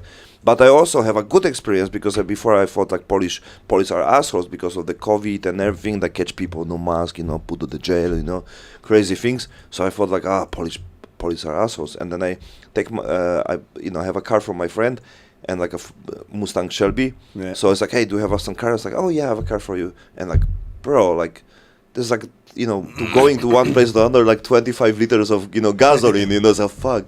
So I'll go to the Warsaw and I make like a donuts because I see they have like the race car, like a tuning cars meetings and everything. Oh, nobody do anything. Let me do it. So I do like a donut, and the police like undercover come. I was like, fuck. Oh shit. Yeah, and then it was like after like one shot of like whatever. Sorry guys, sorry, but and they just check documents. Even the driver license will not fit to my address and everything. Like, oh, you need to change this one. I say, yeah, just live in Thailand and everything. Like, okay, I think don't be still different than Switzerland. Don't be too crazy. And I was shocked. I mean, they're like this, like the same in Switzerland, but it's happened. I said, oh my god. I was like, maybe I can give them something. Bro, it's not Thailand. You cannot give. Yeah. But like it's all about this. Like I just want to give them something because I think not like because they don't give me nothing. So I don't want to like corrupt them or something. I just want to like. But you're so nice, like maybe I can give you something, because I feel so like thankful, right? Like you don't do nothing and I do donuts, But yes, but Taiwan the same. What I told you, like it's more rules. But it's still, on the end of the day, you can meet some good people on every place, even Polish and everything, right? Yeah. So, it's happened, the percentage maybe it's lower, but it's, humans everywhere, right? Yeah, so. Yeah. No, it's here, I think all the fines are like 500 baht, no matter how fast you are. Yeah, yeah. Like 12 euro. Now it's more. I think now it's 2,000. They increased to 2,000. Yes. Really? Okay. Yes. They increased to 2,000. Yeah. Didn't get a fine for a while now. It's like I always pay. They want me always pay 2,000, but whatever I have. Yeah, well, if you do on speed control on the highway, I think it's still 500. Okay, maybe. The last one was like a month ago. Maybe. Wow, in Switzerland you pay a couple thousand. Yes, yeah. It's crazy. Yeah, if you go to, like in Poland, the same. You pay like 600 euro if you make like 30 kilometers. That's Jesus. Increase also like crazy now. Yeah. So in Poland, like but it's quite crazy. So, but you also why cars? You said you tried motorbike, but you drive like a speed bike. Now at a superbike. Superbike, yeah. 1000 Yamaha R1. Yeah, and also on the racetrack, also like on the road. I did it on the road, but I saw almost every weekend someone dying. Especially, we were close to the German border, so we went to the Black Forest in Germany. No speed limit. There is a speed limit, but if like sometimes we just drove the road first to check nobody's there, and then we go full speed. And every weekend I saw a guy dying on the streets, and this is why then I stopped driving because we were driving like maniacs, like really crazy. And then I started to race on the track, which is much safer than on the normal streets. You have no trees, and you're not gonna die. Yeah. I had a few accidents. You just and you're nearly on the floor already anyway, and you just slide out, and then it's you maybe break an arm, or you're not sliding against a tree and die. And I did it in Europe, not here in Thailand yet, but really I miss it. I like car racing. If you ask me what I like more, car racing or motorbike racing, I think it's still motorbike racing, because you're out in the air. It's a different kind of controlling the bike than the car. It's and it's more risk. That's why. Maybe, it's more risk. Right, it's absolutely more risk. Some people say, I think this was even Andrew Tate, because he said like the motorbikes, it's for them who cannot afford the race car, like a fast car, supercar, because you can get for the same, the speed and the power and everything, you can get 5-10 times cheaper motorbike, right? Yeah. So here, especially here, like having a supercar, it's quite expensive, but now the Chinese, the electric cars, like they're getting like good spec, like you can get like the BYD. I think it's not a Tesla yet, but they're getting closer. Yeah, but yeah, if you can choose and you have like a V6, V8 on, it's still. Yeah. That's what I'm trying to get. Like, you know, like I still like now I drive like this Honda City, like one, you know, turbo, whatever. But this car, it's destroy everything around. Yeah. I mean, the Tesla is insane. Like 2.8 seconds to 100. Yeah. It's crazy. You know, you're not shifting No, the gears. It's like just full straight. Yeah. I mean, it's fun, but still, you know, if you sit in a car, if I sit in my race car, V6 and you hear the absolutely, engine, you absolutely, feel the engine. yeah. It's different, you know. Yeah, it's like, absolutely. Like before I have a, you know, the BMW, it was a 535e, so it's like 250 horsepower. But in Thailand, I said, oh my God, you know, like it's everything what you need. But you know, I don't like it so much because I was always the fastest. So I don't like to be fastest and win with the, you know, the slower, right? I like to be like the same level or even worse, like be the, how you call this, black horse, whatever, right? Yeah. Like, so, and then I beat them with the skills. I don't like beat them with the power. I prefer beat with the skills. Hey, you know, in Europe, we went to the racetrack for the weekend. There were some rich guys that came with truck and mechanics and everything. And we just, you know, we were young. We had, I came with the bike on the trailer. Yeah. We were doing all the maintenance on our own and, you know, like get dirty hands and like adjusting things. We did everything on our own and they came with huge trucks and mechanics and everything. And the newest BMW was the R1000 RR. And we still beat them with our old bikes. Like our bikes were like 10 years old. Yeah. And I used the tires from last weekend and we were still much faster than those guys. And it's this the feelings, right? When you want to do something like this, I mean, the dude don't have the feelings, right? Like, oh yeah, I have a, you know, the best, right? Exactly. The most expensive and everything. It was the story also, like one guy from the one who discovered, like, I think the plane, or I don't remember exactly, but it was like was one of the two brothers who don't have any like budget, any money and everything, but they have a full passion, and then the other have like, you know, sponsors, you know, the TV, like everything, like the best engineering and everything.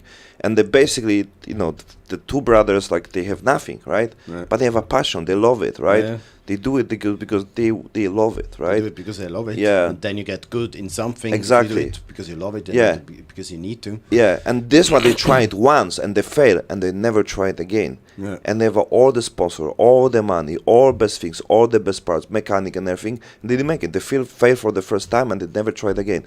These guys try it, and they, you know, they'll be the one who first, like, you know, fly on the sky for like more than like kilometers or something like this. Right? It's about statistics. You need to fail 10 times and then 9 times and then the 10th time you make it. So it's not only like it's what I love about this one, right? It's not about the, you know, also the way how you make the, you know, like even about making business or investment and everything. Like you said, sometimes the time they win with the how you say this, like because of the, like on the, you know, like if you have a 10 years and you have a, like, you know, $1 million, if you have a 10 years and like even like 10 times less money, you can always win because the time, you know, time beats everything. Yeah. So what many people don't have the patience, I think, you know, they want everything right now, especially on this, you know, 2024 when everything is a fucking instant. You need to see the road is a journey. I mean, then it's also a different thing to reach the goals, and you just keep failing, keep doing it, and then you will succeed eventually one day. Mm-hmm.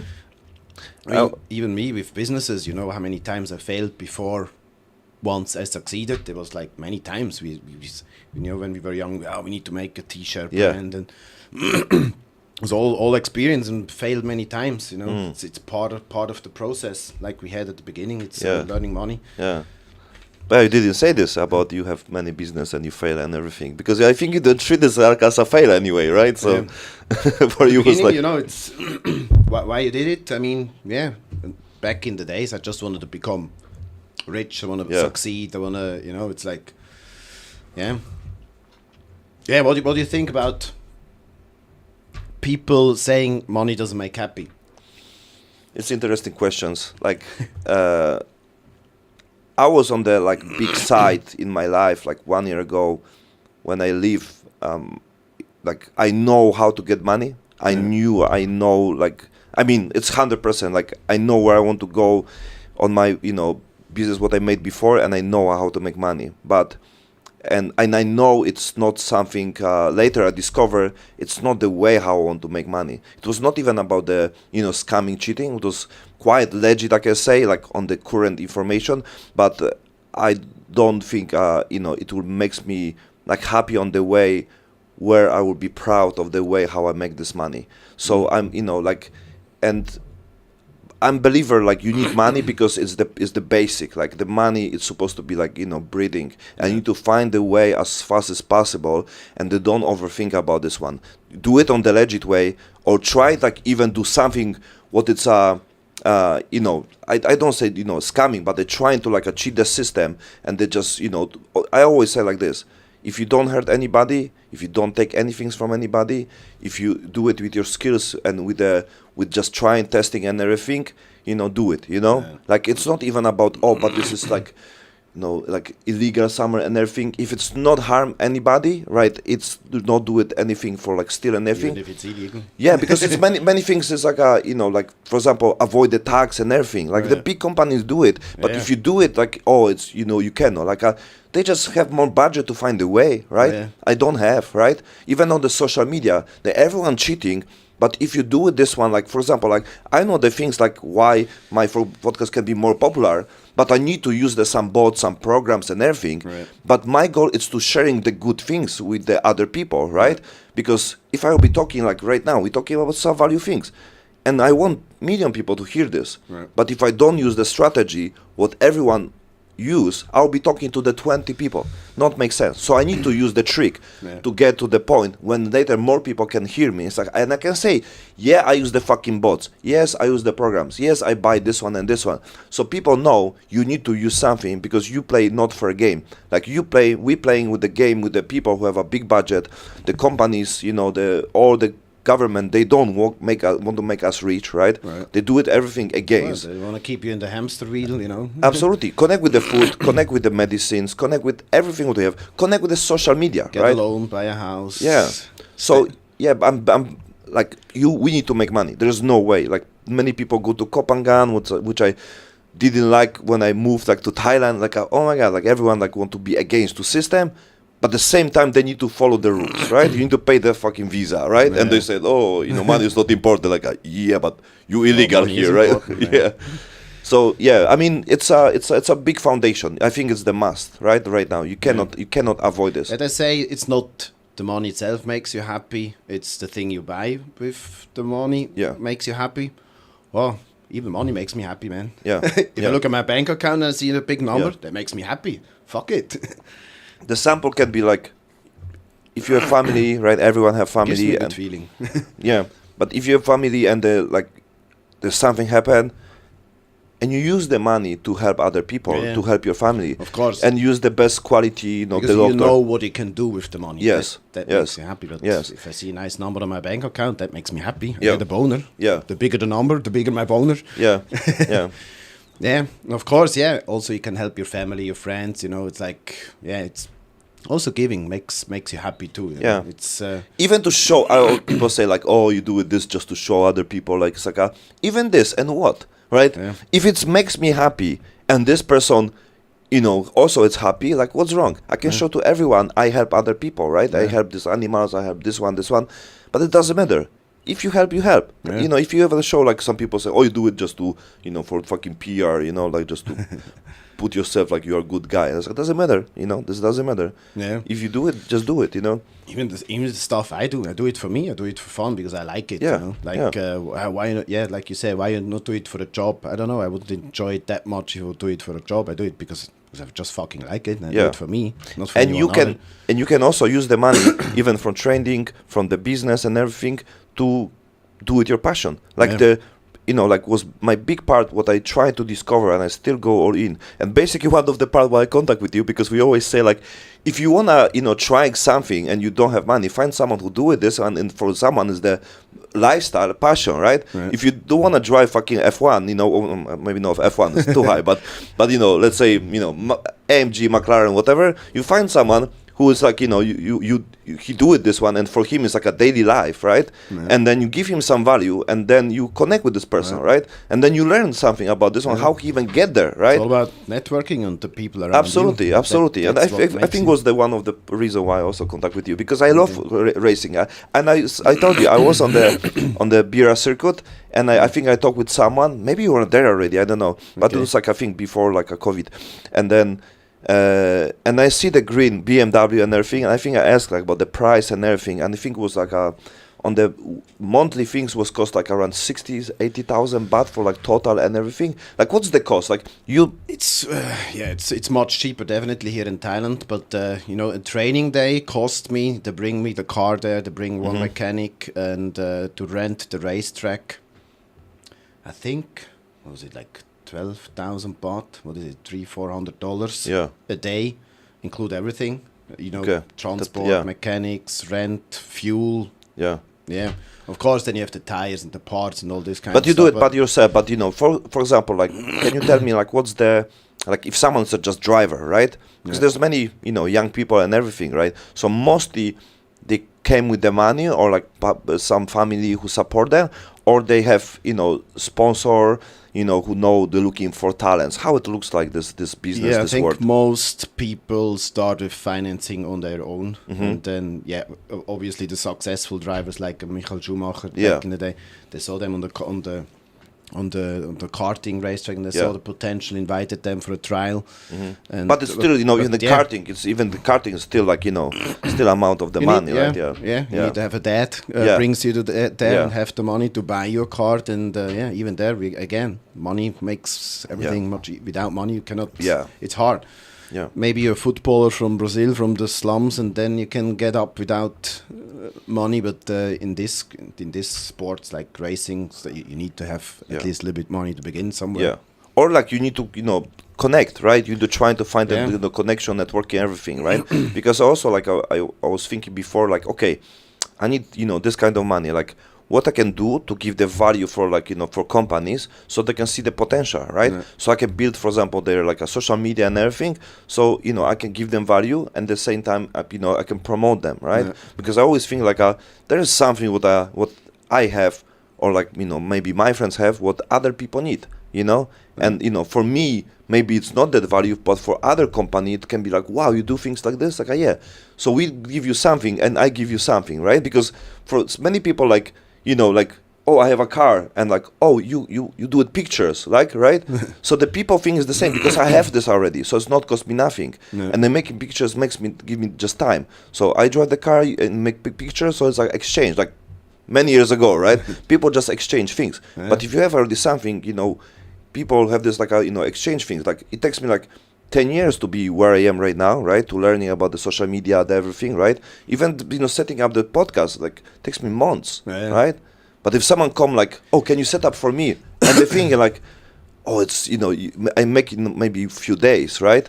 But it's not cost like $200, because it takes me so many months to make this, to I have the knowledge how to do it, right? So I will charge much higher price, because it takes me not 2 days, it basically takes me months, right? On that, not years, right? Exactly. It's a process, and you do it with another passion too, if you need to do something to get there or achieve that, what you just saying. But you were like driving, or you like really cars, like a mechanic things? Because I see many people like there's few things, because I hear that there's someone from the she was on the Joe Rogan podcast. She's I think a NASCAR driver. I will have a soon also guy who is in Pattaya. He's manager of the NASCAR in US, right? But he lives in Pattaya full time. He'll be my guest this month, I think.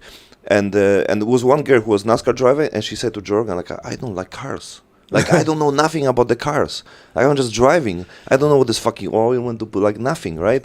Similar with me, At the beginning, we had to do it on our own, because we didn't have the money for mechanics and everything. So you had to understand it, but I hated it. Every time something broke or I need to fix it, I was like, fuck. No, for me, it's not about the mechanic thing. Of course, I'm interested in the engine and a little bit in the technology, but it's so convenient, especially here in Thailand. You can afford the mechanics, cost nothing. When you go for the race weekend, we have 3-4 mechanics with us. I just sit in the car driving, come back to the pit and saying, yeah, the brake is too much in the back, or like, can you adjust this and that, and then you just relax in the chair, and then they do it, and oh man. Be quick.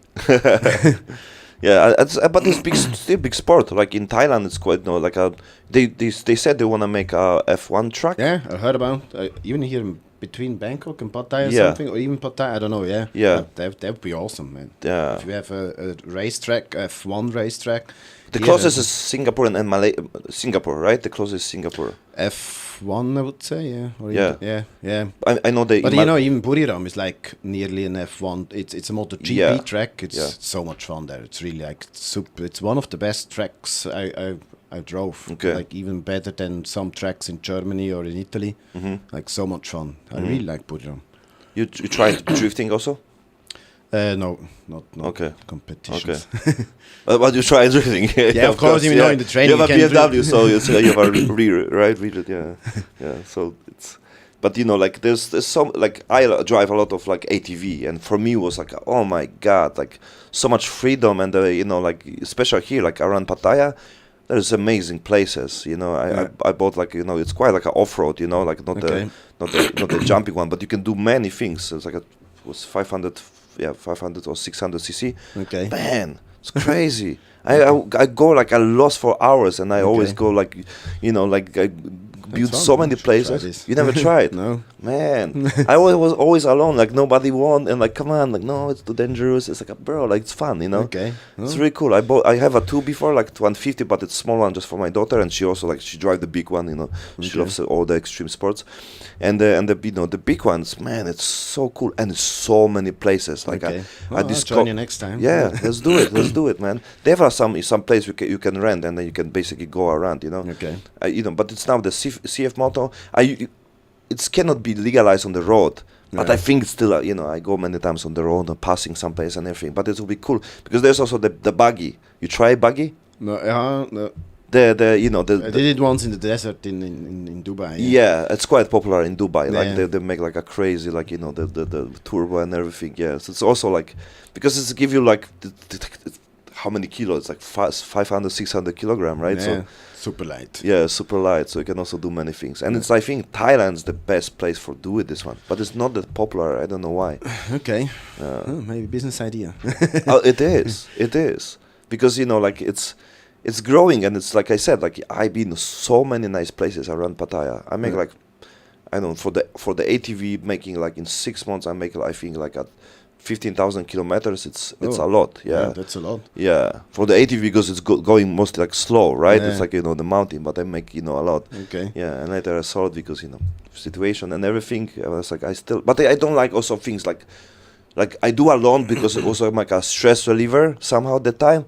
But I don't like to like enjoy things like this alone. Because especially when you ATV, you go to the place when it's like challenge. It's like a fuck, like you don't want to stuck, you don't want to die, but you still want to challenge, right? So it's like there's no way I can go there, and like maybe.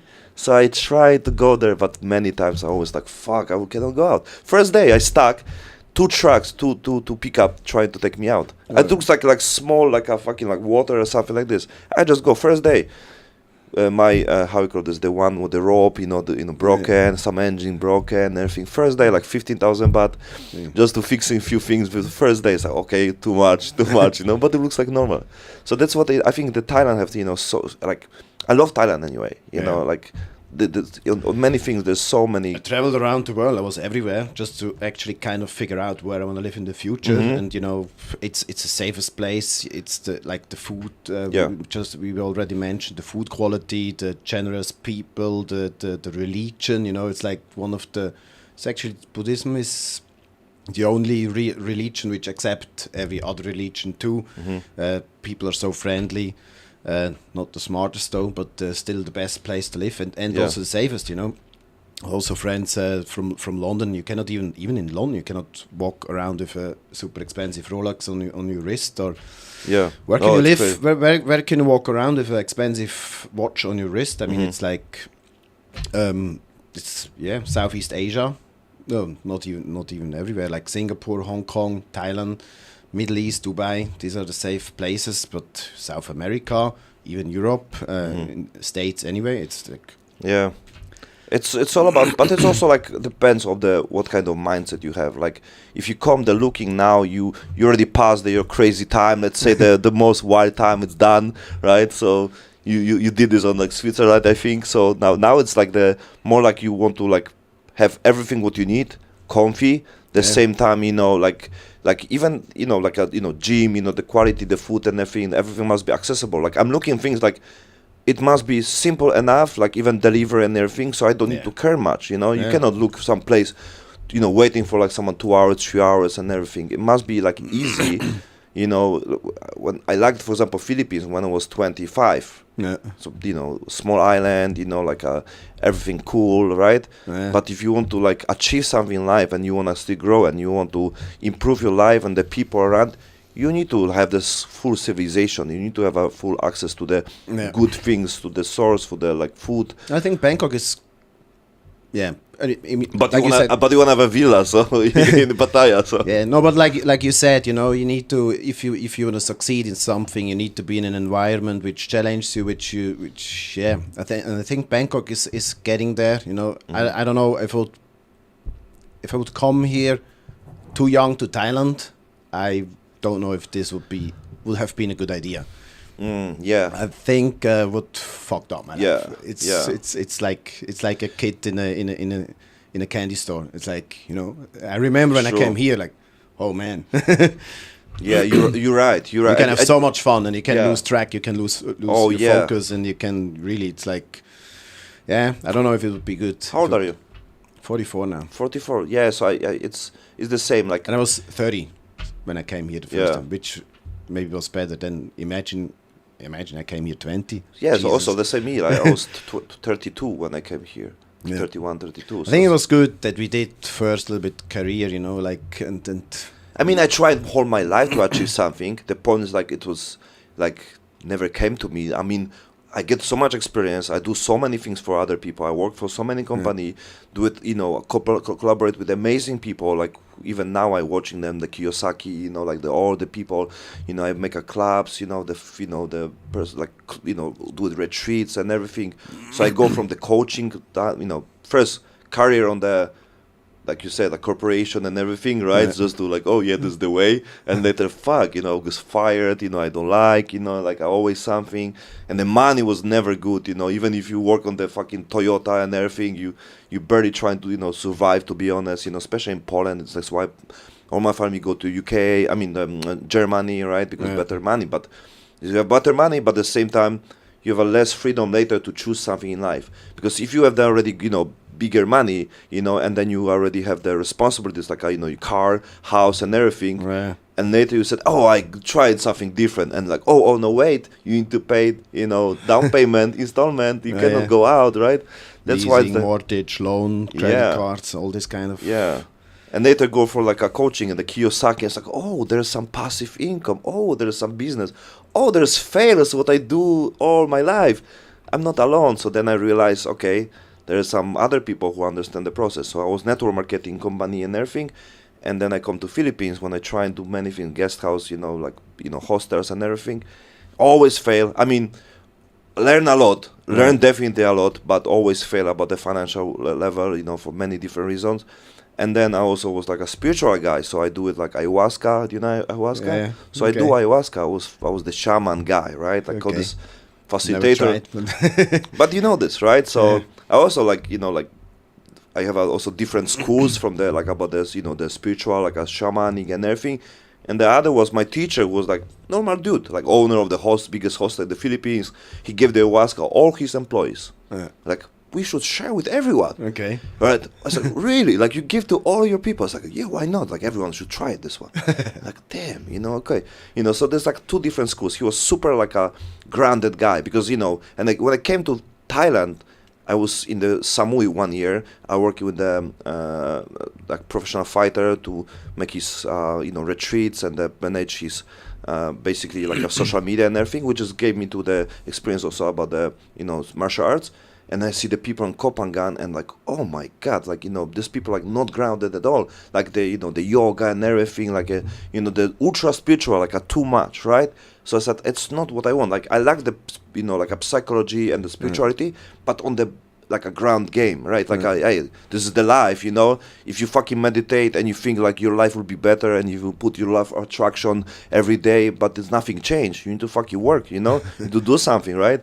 You can, have the affirmation and everything, but take ayahuasca every day, but if you don't do nothing with your life, nothing change. So I have the people who have a shitty life, shitty life, and like, like 5 days a week they do things what they hate. They come for ayahuasca, mushroom, on everything, and they come back to the work what they do again, right? It's like, bro, like you can come whole life to my retreats, and if you don't change the things what you don't like from Monday to Friday, nothing will change, you know. But what people want, that's why people go drinking, the weekends. You're like, oh fuck, I have my job, guys, let's drink, right? Like, was crazy weekend, like escaping, right? That's I think the depression and everything, like. And the dopamine and connect together, like you need to find something what you like from Monday, Tuesday, Wednesday, and everything every day, because if not, there will be you waiting for the time when they're like, okay, my friends come, let's drink because I have a hard fucking week, right? That's why it's getting into this, and you do it basically. You live like your 2 days, do it things what you like. Yeah. And also discover from podcasts, it's like talking with the whiskey, exactly the same conversation. Yeah. So it's like, oh, I can talk, like I would talk with the weekend, like not me, but many people, and it's also my part of my business, right? And it's like it's the same things, and people do it this way. Maybe everyone's supposed to be make podcasts on the Saturday night, right? Just to put the camera and microphone, right? Because it's all about this, right? Yeah. Exactly. Yeah. And also what you said about alcohol, it's like.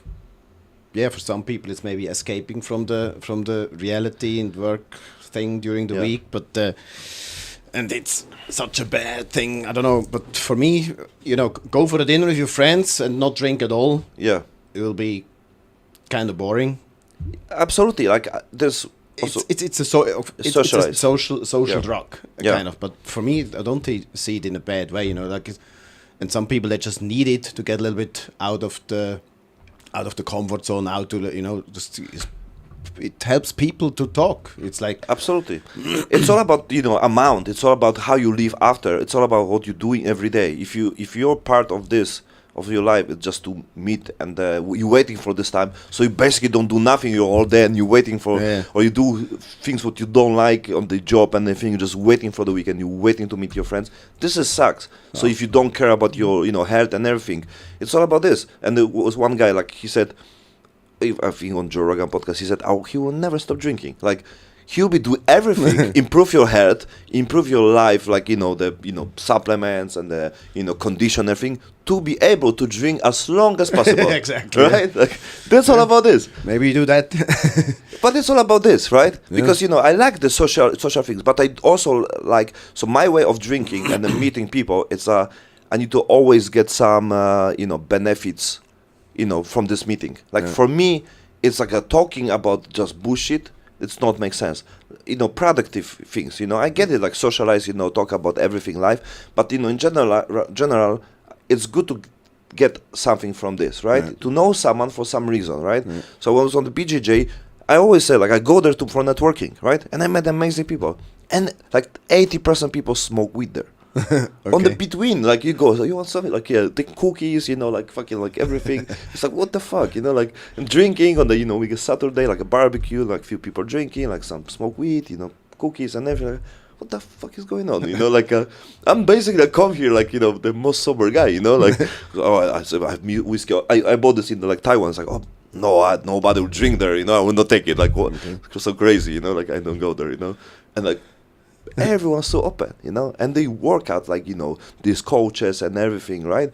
So you see like everyone's human, and sometimes you see someone on the online and say, no, this guy like a fucking go gym every day, he don't drink, he don't take anything.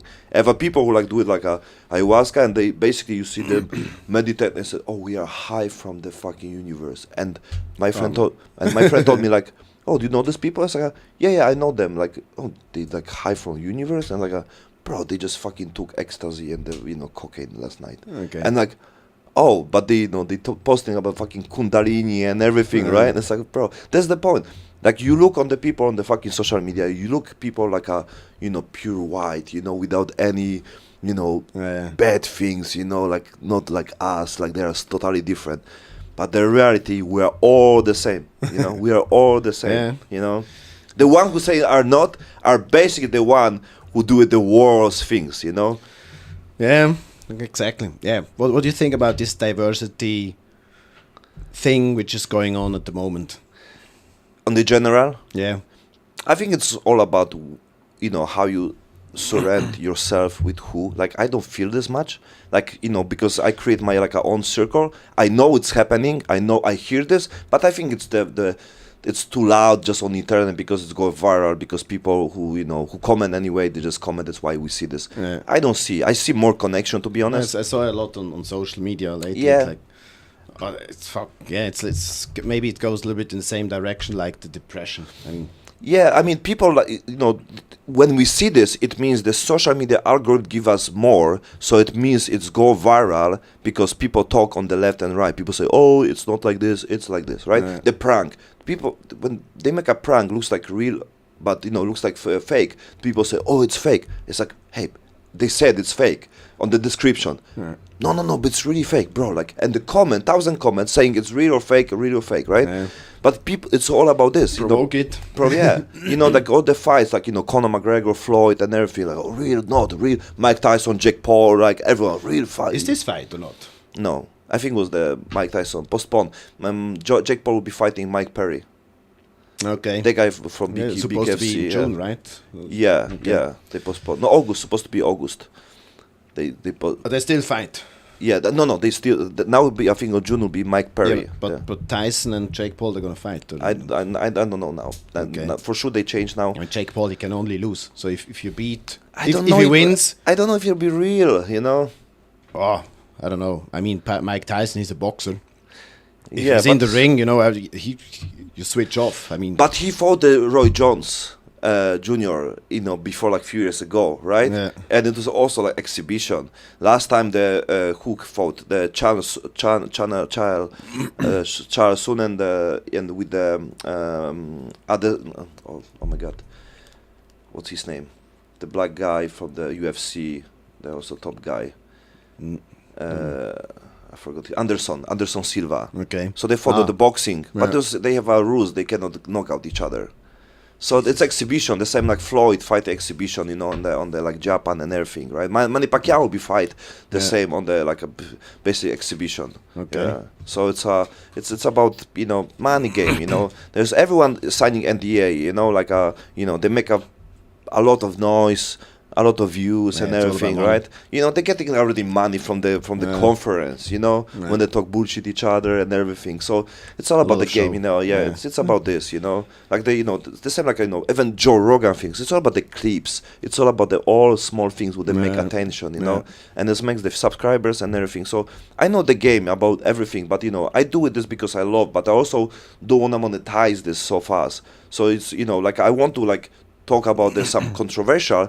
But I don't want to be entertainment guy, I know I can win the game being good guy like Max Holloway. Yeah. Do you watch the fight, Max Holloway No, I and didn't see it.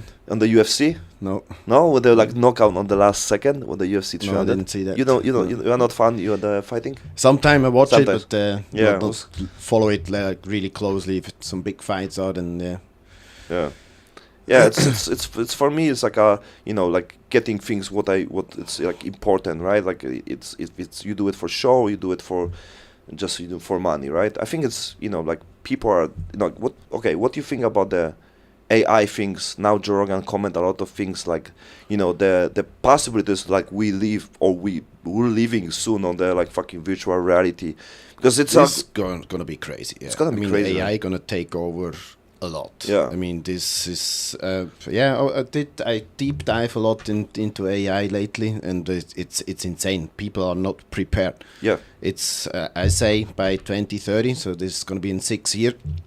8 billion people now on the planet. I think in 6 years there be the robots gonna outnumber the people, the humans.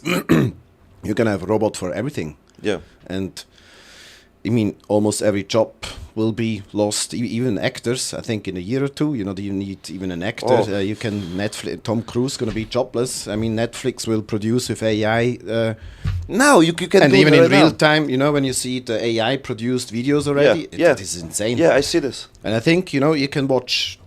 Maybe the TV has a camera can catch up your emotions and can maybe real time adjust the series you're watching now. Oh damn! So you can say, okay, I like Breaking Bad, I like this, and it will create a series for you in real time from AI. Can measure your pulse, your reaction. Oh, you're right. This is gonna be insane. Yeah, to keep your attention there, right? Yeah. So even it's happening right now. Look, the Instagram, it's already like showing like so much, like it's soft porn. Now it's Instagram, it's soft porn. Yeah. You realize like they're showing like everything, without like even censor sometimes. It's like how it can be, right? Oh, AI gonna be like. Yeah, and now it's even like, it's already AI anyway, because algorithm and everything, like it show us like I always say one sample like because like Facebook show us things what we like, right? All the social media show us things what we like. Yeah. But Pornhub show us things what we don't like.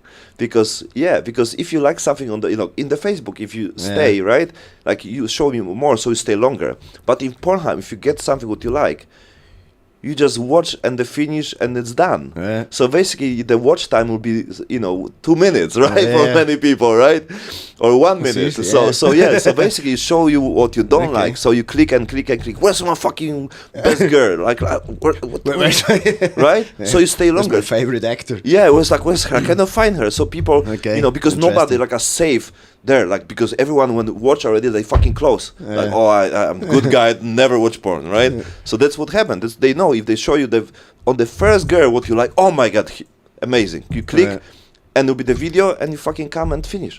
So there's no money because the Pornhub don't earn money from the porn. Pornhub earn money from the ads, Clicks and, from the clicks, right? So they just make the Gonna keep you movies just to keep people That's there. funny. Yeah. So they it's an anti-algorithm. It means they show you things what you don't like. So you need to search longer for it. Absolutely, yeah, absolutely, yeah. So it's funny part, like.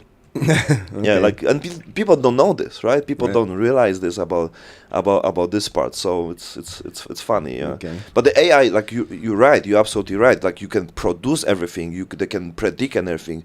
Joe Rogan post like they make a computer, Google make a computer like 286 million faster than what was 4 years ago. 286 million faster. So imagine the possible to create the fucking universe and everything like a basically human inside.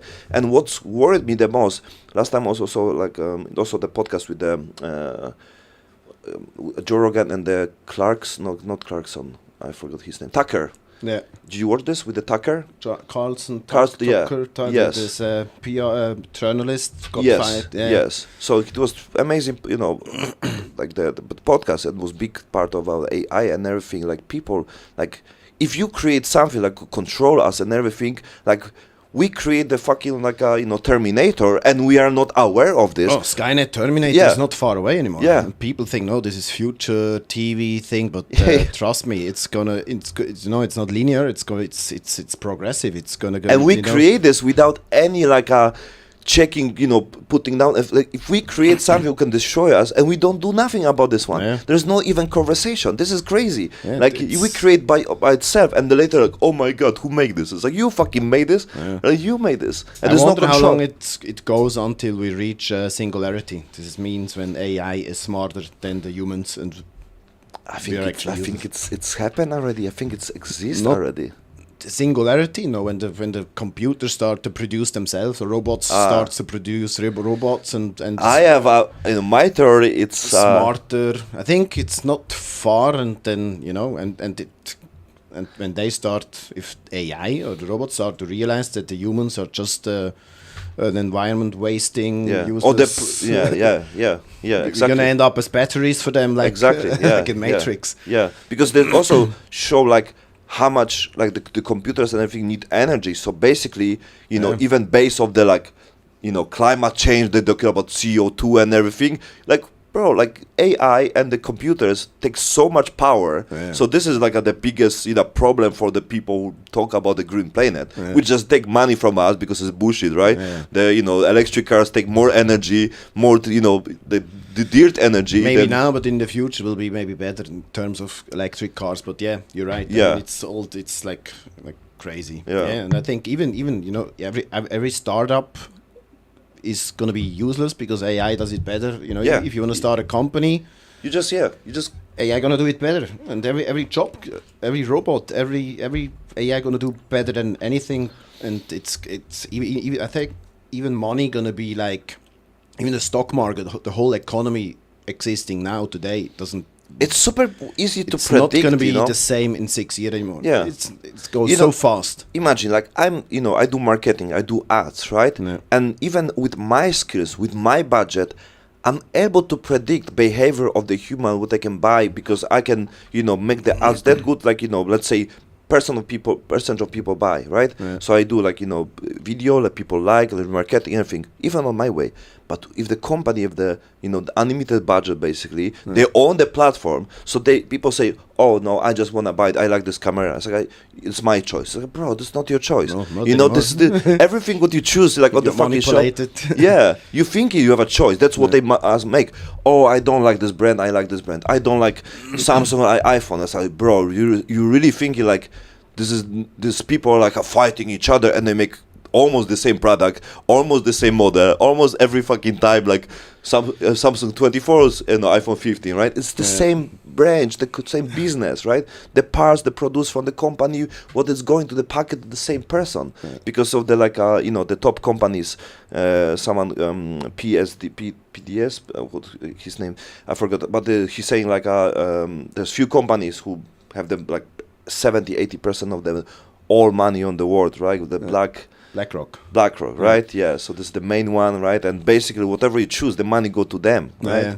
So it's the choices doesn't matter, It's crazy. I wonder how long it goes. No, it will happen that people even fall in love with a robot, AI robots kind of thing. Because now even you can with the new ChatGPT, you can talk to ChatGPT like you can have a conversation. Yeah. And for me, having a conversation with ChatGPT, which is so smart and knows everything, for me it's even more interesting to have a conversation with ChatGPT than some stupid friend of mine. Because it's crazy. If you can prefer, I want to have a conversation with AI instead of a real friend. This is. But it's happened on many different levels. It's there already. Yeah, it's happened on many different levels. I basically, my friend do something like this on social media. Yeah. So this programming by itself. So they use for the Tinder. So basically, the dudes talking with the Tinder with the girls, and they learning by itself from the things what this person talk. Yeah. And they also later it's what I also want to make, because they can connect information to the Instagram, and this person posts something, they're sending a message like, oh, did you've been with your dog yesterday, right? And it's imagine this is taking information from the picture, put into the text, like, oh, I see your new post. It's gotta be so much fake, trust me. You not even know even on Tinder, you don't know if you talk. Okay, Tinder is today, but even on some other platforms, you talk to a dude on the other side, and you're gonna talk to AI soon. Yeah. And even if you not see the person in front of you, even if it's video chat, you don't know if it's a real person. Oh yeah, we have a cam business, Andrew Tate make a cam business. There's the other dude who talk to them, and the girl does. Yeah, that's exactly the same things, So on this level, and then you can make a person who is not even a real person and looks like this. You cannot see. Now you give us a camera, it's fucking real or not? Yeah. Because she's just sitting. We are there already. I mean, it's like you can even have a video chat with a fucking AI person. It's like insane. Oh yeah, the level. It's just the beginning, Yeah. And it's go fast. Fast. If you think a few years ago, and it's this way. Speed. It's on light speed. It's crazy. So I believe, my theory, it's already happened. We live on the virtual reality on some AI who create us to make us interesting life. So it's also connect with a god, because we can say like alien or like AI robot, but basically it's what we call God, who create the system for us. So I think you were the plug anyway, or even living like a Inception, right, for the next level. Like I believe this, and I think it's already happened. Like now we discover again, because I think it's the end of everything, and they say, "Fuck, we make so many, different like." Perspective, like different ways, but end of the day the people make AI, like what the fuck, like but it's like this process, I think, you know. And this is where singularity once is reached, then you're fucked. That's what like they I say. don't know, like, are you scared, or I'm scared of this way. Like I think we have some voice. I think we are able to make some decision. Like I don't accept many things what happen on the world, but people think it's normal, right? People think like, oh, this. It's how the social media works. It's not how it fucking works, because it's how we used to live, and we become like a normalized. I don't want my kid to watching and be addicted of porn like many fucking other people. Be addicted of like making decision based on the fucking all the social media, because of how it's got advanced. Because they said it's normal. Like I think we are. Very powerful people, and we can do something about this one, and we can talk about this one and make more awareness. You cannot stop it anymore. I mean, I have mixed feelings. It's like it's scary how fast it goes and where we're gonna be. We're gonna be useless, definitely. We don't need jobs anymore. But if you think it through in a positive way, it can be also convenient. Nobody needs to work anymore. You can have a worldwide salary. What is it? Basic salary income for everyone. I mean, it's and the GDP. It's gonna 3, 4, 5, 10x. We're gonna produce much more with less effort. I think it can become convenient. We can beat the poor. I think especially for the poor people, it can become a good thing. You don't need to go work like slavery on the fields anymore. That's the price. But that's the price. That's why like even what. It's happened like minimum salary, minimum everywhere in US. I think it's okay, right? I mean, that's the point. Like we cannot think like in general, right? We are already live not on the like 90% people but lives. Imagine if nobody needs to work anymore, we have 10 billion robots doing our job every day.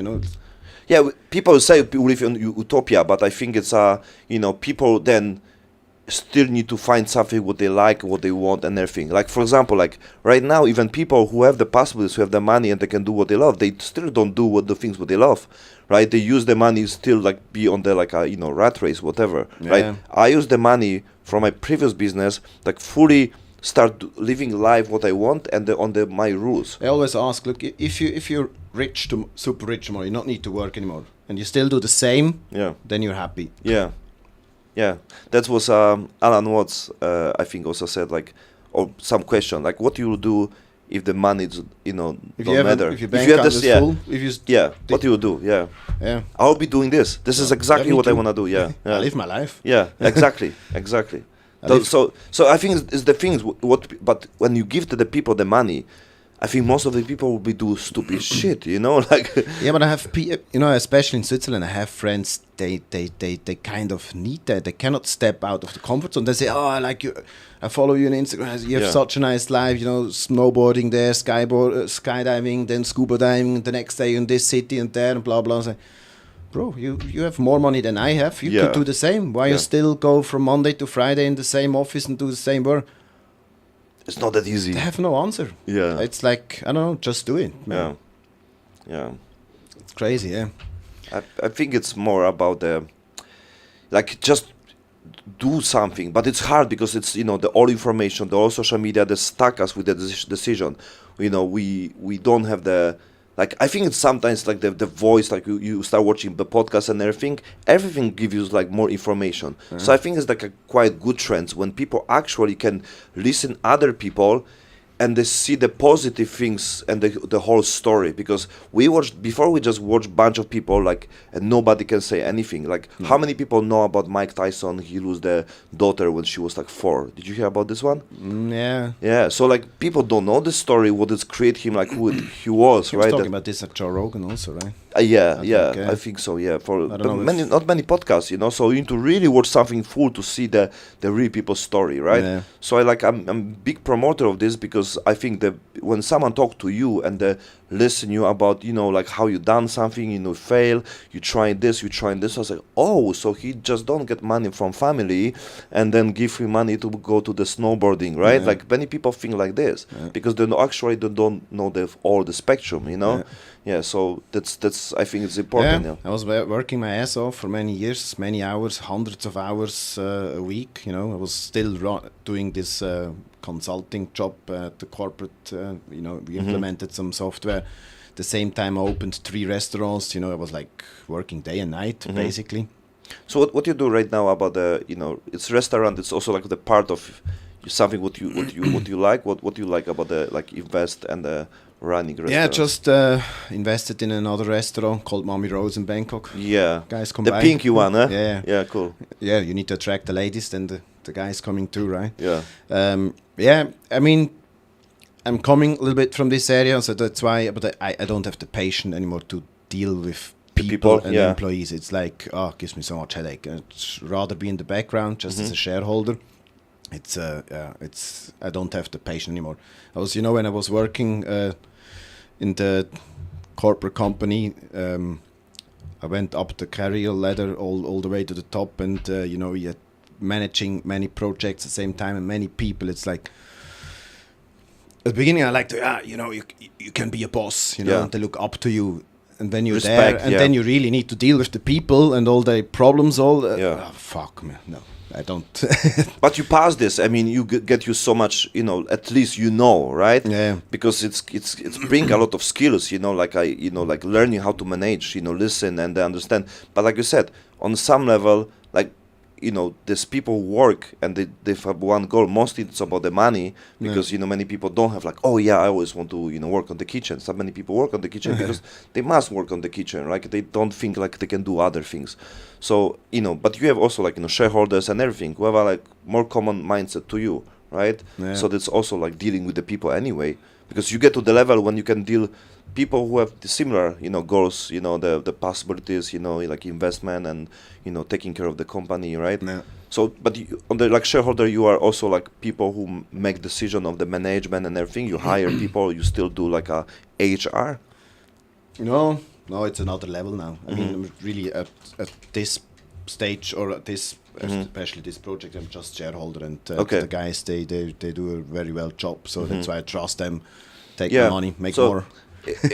But it's all about to have these people who have the passion, who have the the energy to do it. This one and like you did this before. I can see it. Yeah, I can see it. They have the same passion I had 10 years ago. Yeah, exactly. So do it, guys. Exactly. Later, the everyone can be burned out. The same me. I do it my like a coffee shop in the Bangkok, and like this is I put so much energy, especially when I have not much budget. So it was amazing because it's much harder when you and you learn much more about business when you have like limit budget, because you need to do the same things or even and you make better with the lower budget. And it was like amazing because like, oh no, this is too expensive, I will buy this one, or this with the ads, promotions, I do it by myself. So everything learning by itself, which is give you so much skills. I worked before in the company, the same who also cooperate with Robert Lewandowski, and I was like freelancing dude who will do the marketing and everything,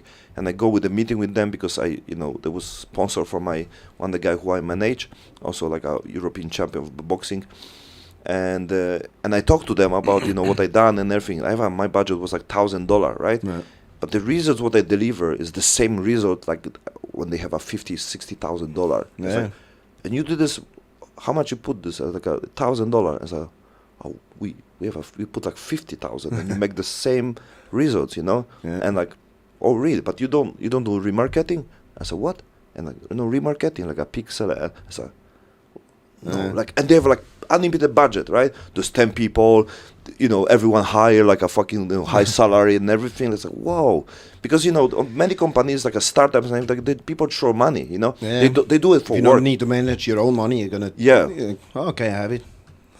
Yeah, It's different. That's why, if you'll be just investor and you just hire people without passion, they will be throwing money away. They will be losing money. That's what many people. I also was, like do with things like a video and everything, editing and promoting some few restaurants in Bangkok. And my friend also worked there. It was like a management, and I said like, how much you have a budget for the marketing? Like, 10,000 baht. It's like, you have a place you rent for fucking like 150, 200,000 baht, and you have a 10,000 for the budget for this. Like, how you want to make something with this, Oh, because the owner, they don't want this one, they just want to PR, invite some people, and like whoa, but I also realize it's not many people main business. So even if they lose, they have other things. The same me, I'm losing on my coffee shop, but I have other business running. So, I'm most happy because, I pay salary, I have my coffee, I have my place to meet, and everything was great. And I realized many people are like this.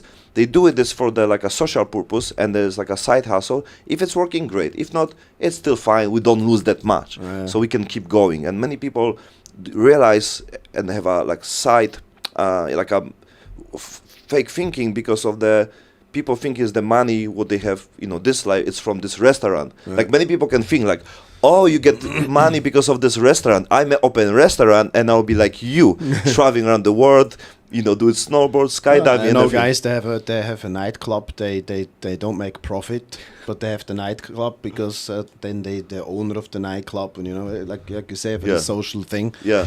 Wasting a shitload of money. I say, what the fuck? Okay, you have a nightclub. yeah. That's. It's like from the like old school movies, right? Like, oh yeah, come here, like, and dealers there, right? Like, yeah. So what kind of business we make, And he owned the clubs, many things, like especially in US and everything. There was also a guy. Was it in Singapore? I think he had a nightclub. He also lost money on the nightclub. But he made so much money from the networking. From the people came there, and he built a nice network, and he got so many good businesses. Yeah. Next to the night, he actually was spending money on the nightclub as kind of a networking thing for him. That's strategy also, right? Like the same. One part of the podcast, you invite interesting people who do something in life. It's networking, the same, right? Yeah. And then later, if people see the value, who you are and everything, but they can know from the podcasting, there's no way. Like I basically post just after I met you on the or maybe the same time. I think I told you about this on the like some group on the Bangkok expats, and I have plenty messages. Okay. Many people contact with me, like like really like amazing people sending me stories and everything. So I have like fully booked for the this month. I will have like 20 podcasts, which I'm super happy because if I make 21, I'll be on the top 1% people who make podcasts on the world, because nobody reached more than 21, the top percentage. Like everyone give up on the process, right? Yeah. Because how to get the people and everything. So it's all about the keep going, And then you can learn, like it's with like everything, like you adjust, you can better, you fix this one, you learn how to talk with the people. Today, even before I met you, also like, okay, I'm the flow guy, but I need to prepare something, So even the question, everything you gave me like great question anyway. So so you are more like this exchange, but it's all about this, It's all about the conversation, like everyone have something to say, everyone has some story, and it's not it's not any like particular things must happen. Someone say, what we'll talk about? The same you like. It's like I don't know, like like we can talk about everything basically. Okay. But I think everyone have some concept in life, something what they experience, and sooner or later it will like go out from this one, But I think it's a great thing. It's a good platform. Yeah. I also follow a lot of podcasts. Yeah. Like Friedman. Yeah. I didn't listen much, but like I always see when Lex Friedman, when they talk with the Joe Rogan, or like he sleeps somewhere or he drank, or like he's Lex Friedman, like he have his show, and like I love the there's things. And also like even Joe Rogan, first 5 years he never monetized this, like even don't know he can earn money from this, right? And the first 100 he make only with the friends, like a Joe Diaz, this dude, right? Like this, he said only do things with the people, like feel like like a flow, and like that's all about this. Like I never see like Dana White never was on the Joe Rogan. It's crazy. Okay. Right? Yeah. I never see, like they know each other, right? Yeah. I mean, but Dana White never be on the Joe Rogan. I don't know why. Maybe it's like a quiet, like a PR game, like so they are not connected, because many people who know Joe Rogan, they don't know he do something with UFC, which is funny, right? Yeah. Because the people watch the clips, Okay, last question. Or maybe not, up to you. Maybe you would talk, like, what's the advice for the young generation you want to share? I don't know. Stay humble. Stay humble. Set your goals. Did you have some strategy about even are you a planning guy? Like you have some routine and a plan, or you like go on the flow? No, you should have kind of goals and the routine and the way how to get there, but it's always changing. You need to stay flexible. You need to adjust, adapt yourself to the situation. Like if this doesn't work, then go this way. If this doesn't work, go this way. But still, don't give up too early. Fail, get up, try again, and stay humble. So you become humble from your experience, or you always like consider yourself like? No, I think I was a humbly guy since I was young. My parents, they broke up when I was young. We didn't have much money, so I was living with my mother, and our 3 kids, and I know this gave me this kind of motivation to. I said, I want to become a CFO, a CEO. I want to make money. I want to make a big career. I don't want to. It was general, like also in your place, city school, and everything. Like the version of you become like a position of the like a owner leader because of the like school would show you and everything. Maybe I was always kind of.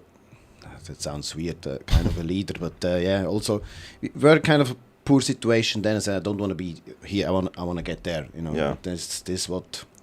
Because there was no many people like you who wanna go to the next level, right? Yeah. Whatever it is, because I think it's people say like, oh, like last time someone asked me like, oh, you just want to do this one because you want to be number one because of your ego. Like no, that's why I like the martial art, because I think nobody who go UFC thinking like, okay, I want to be top 5. Like everyone to be the best, and it's not gonna get the ego. Connect with your your how you work, how you treat yourself, right? You don't move like okay, like I work a half, right?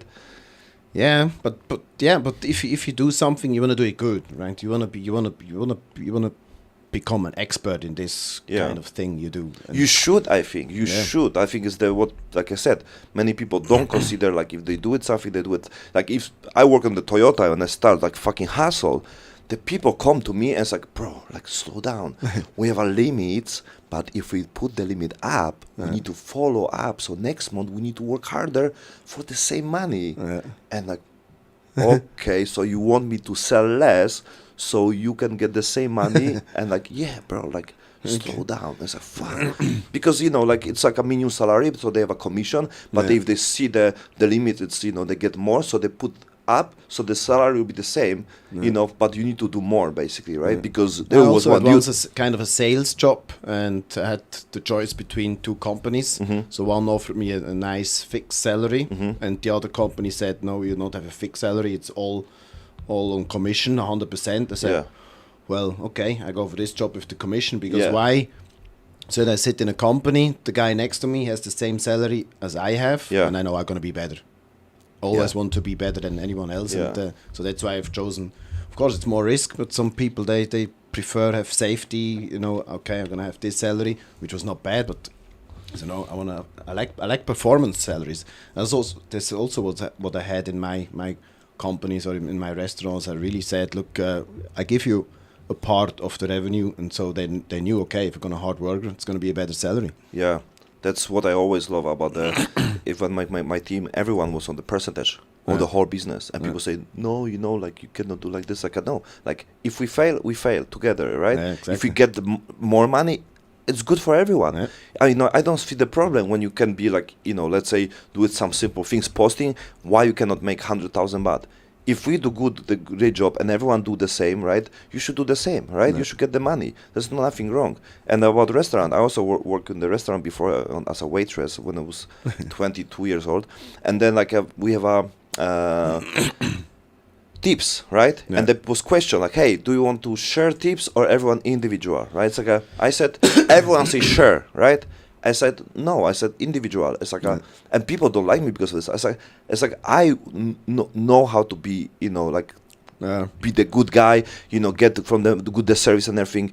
I don't understand why someone who just don't care, don't smiling, don't take care about the clients, don't bring everything on time, don't try and ask nice things. Where should you get a share from the other one smiling, polite, working the ass off? I'm okay with them sharing with us people from the kitchen, of course, because they don't have chance to get the tip, right? Yeah. But why I need to share equal with everyone? Yeah. Nobody, like, I do it less and I'll get the same like everyone, and they don't like me because all people like, no, share, like, you ego just want for yourself, and like, I want myself and I want for you also to get more because then you do it more. Well, but I decided it. We're not going to share, so you have to do a good job to get a good tip. Yeah. I think it's not even about their mindset. In the general, they think like it must be equal, the minimum salary. Like even in Thailand, there's like we like your life in Europe because you have the minimum wage, but they don't understand what it's mean. Here we can sell basically. I even asked last time someone who sell the pad thai or like some chicken and chicken rice. Asked them how much money they earn. They said like more than 120,000 baht, right? Okay. So basically there's like few people like profit, and then so basically like was maybe 3 people from family. So let's say everyone earned like 30,000 baht, right? And then it's much more than 7-Eleven, right? And they're not working like a whole night and 9 hours and everything. They go up on the evening because most like are from 5 p.m. until like 9, 10, 11, right? So they're working 5-6 hours. So I said, you see, like people thinking like you need to have a minimum, but basically they are much more because they have a more freedom, Also like less tax, right? Let's say let's tax, right? So it's like you can basically do it small things and you can get much more than minimum everywhere, right? You don't understand the cost, the price of the renting, right? This place, I rent this like how much?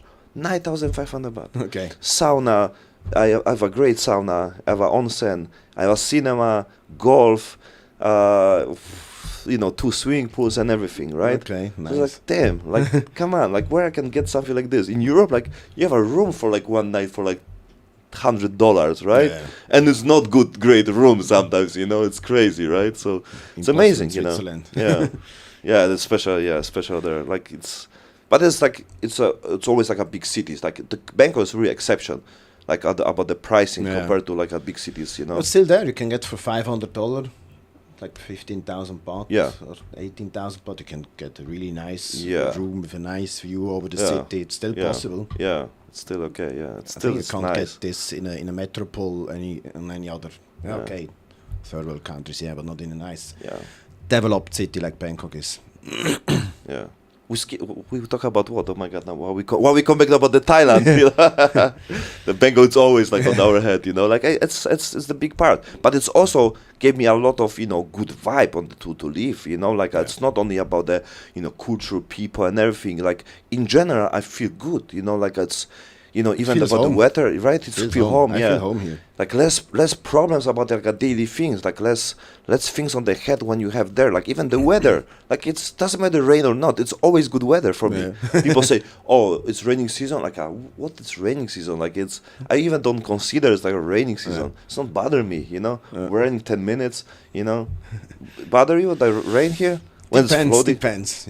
Okay. If it's just you want to go out and in Bangkok you mostly use the motorbike because of traffic. Then you just 5 minutes before you want to go out, it starts raining. So fuck. Everyone gonna stuck in traffic. So. It's like then it sucks. But other than that, I don't have a problem. Yeah, it's a good place to live. Yeah. But I think like it's a challenge. Like in Europe, it's for challenge. So I think like if you live there and you can survive there and you do it well.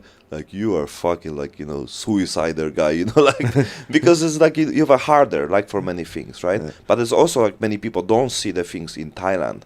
Like someone come with this one, it's not that easy, people don't give me the food all the time and everything. Like bro, like this is small things, this is small things. Get used to it. Like Mama Sana, you order fried chicken. It's like bro, doesn't matter, doesn't matter. Sabai. Yeah, and I like it. I like the Philippines when it's more like too chill, like too much.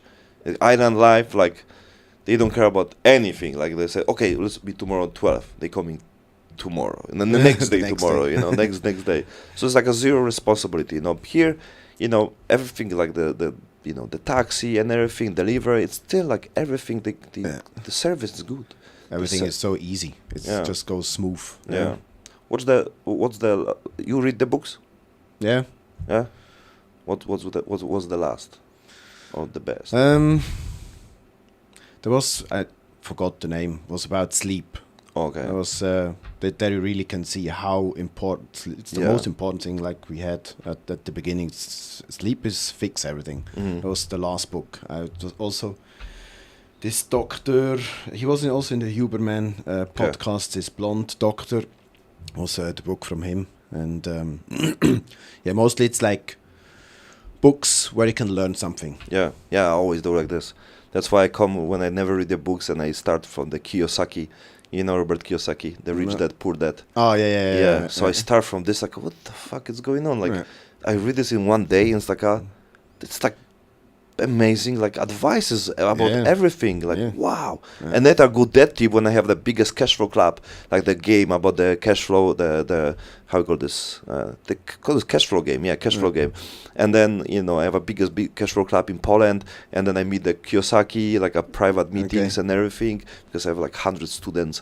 And, every time when you talk about the, quadrant of the, money flow and everything, about passive income, and the network marketing, and all the things about the psychology, neuro-linguistic programming. So, but it's also like stuck me on the level, like I thought I'm always not good enough. Yeah. So I need to learn more. No, more. Like it's a never-ending process. Yeah. Learning. But like the same time, like I discover when I start doing things, not reading things, and not like you can read books about sleep, right? Yeah. But if you don't do it, you're proper. You need to do it. Yeah, that's the part. Yeah. So I always know things, but I never apply things. Okay. So I thought I need to know more things because I thought I'm not good enough. So then I start doing, applying, and it's, oh my God, that was the start when it's my life, shift, when I start actually do things. Not bullshit myself, not saying like, oh yeah, but I do something, I still better than others, I'm smarter than others. But, I'm never actually like put things on to the work. Failing, do it, and then like everything change. And then like all the things what I learned start become like, at one and then I picture. Before I talk to the people, but I talk from the like stories from the other people, from the books. Oh, the dream is very important, but you sleep good? And like, no, but I know it's good, like I hear it's good, you should try it. Like, oh, you hear the like, magnesium, this one, you do it? No, I don't do it, but I know it's good. So I was the guy. Every knowledge. Yeah, I have. If you have all the knowledge, but you don't use it or execute it, I use it, and then I start using, and then life really start become good, like like. First, like you feel good with your own, shit, what's going on. People, respect you because it's not what you talk, but what you done. So when the people see me from like, the business, what I done, they're like, they already know me from my actions. So I don't need to even say like, hey, before I need to say how amazing I am, right? Yeah. Or like from fucking social media where I've been, like actually when the people know me from, from my action, not from fucking talking, right? Yeah. And this is amazing. And I also think like a big part even about the like a social life and like how people treat you, like the things what you do, and it's also connect with the girls and everything. Like when you attract the girls, like they value who you are, not because they see you on the fucking club, Right. So it's different perspective, about you don't chasing them, they know you are ready, right? So you have like a halfway done, right? So it's also big part of my life. But also like the Huberman. Also last time I hear like. We look at him like a sample about the health, wealth. I mean, health mostly, but wealth also because it's connect with what he doing, and of course it's a big name right now. And someone said like he have like a 4 size chicks, like 4 girls, and like he's like and they also show like everyone have a like the shadow, right? And like no matter what, like we are still human, right? Like the same Jordan Peterson, for sure you know him, right? Who? Jordan Peterson. Like he's also like a psychologist, Jordan Peterson. Okay. You know him for sure. Okay, you don't know him? I'm not good in names. Okay. So anyway, but he's like very famous. Like you've been on Jorga many times. His daughter, she's also like psychologist. She also dates with Andrew Tate. It was like one case, yeah. And then but everyone take him like a sample of the guy about mindset, about psychology, about understanding the philosophy and everything. And he was on the like a like many medicines, like a psychotherapy, also like a the pills also for the like I call this psycho.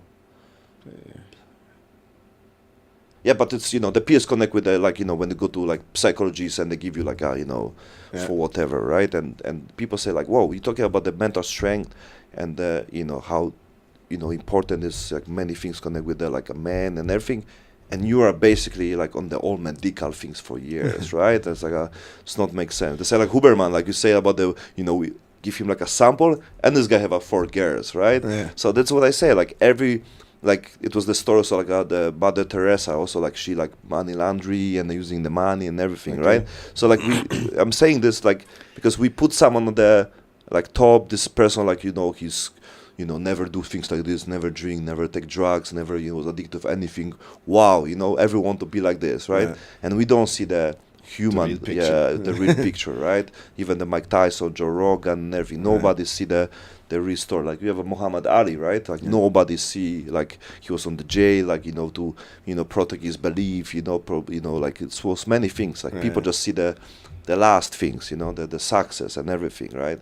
So I'm also like a big believer like the podcast and the stories that show the real things. The point is like nobody listen to full shit. I mean, people listen, but it's compared to the shorts and the clips. Yeah. But the short clips give attention because people now like a fucking instant noodles, just swiping, seconds. Yeah, I think with the AI soon will be like auto swiping, so they just AI will know what you like or not, so you don't need to swipe. It's automate, even sending message automate. Yeah, even not. They just open. It's already the date is ready, right? It's like you just go, right? Well, basically they not go anymore because it's all about this. There are addiction, like they want to keep us to not go out because you can order Lazada, you can order AliExpress, or the delivery. There's less and less. I think the social life. It's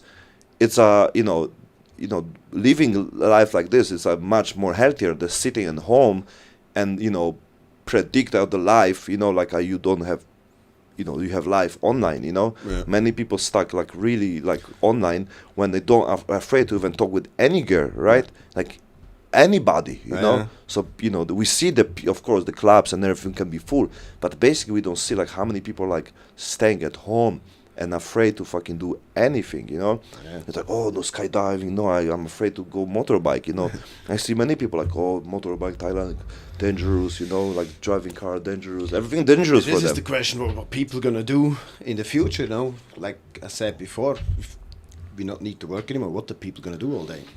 You don't think if it's sitting already home watching AI produced time Netflix, but maybe? it can be connect with their experience. So for example, when they know there's no that, but it's already like VR. You tried VR?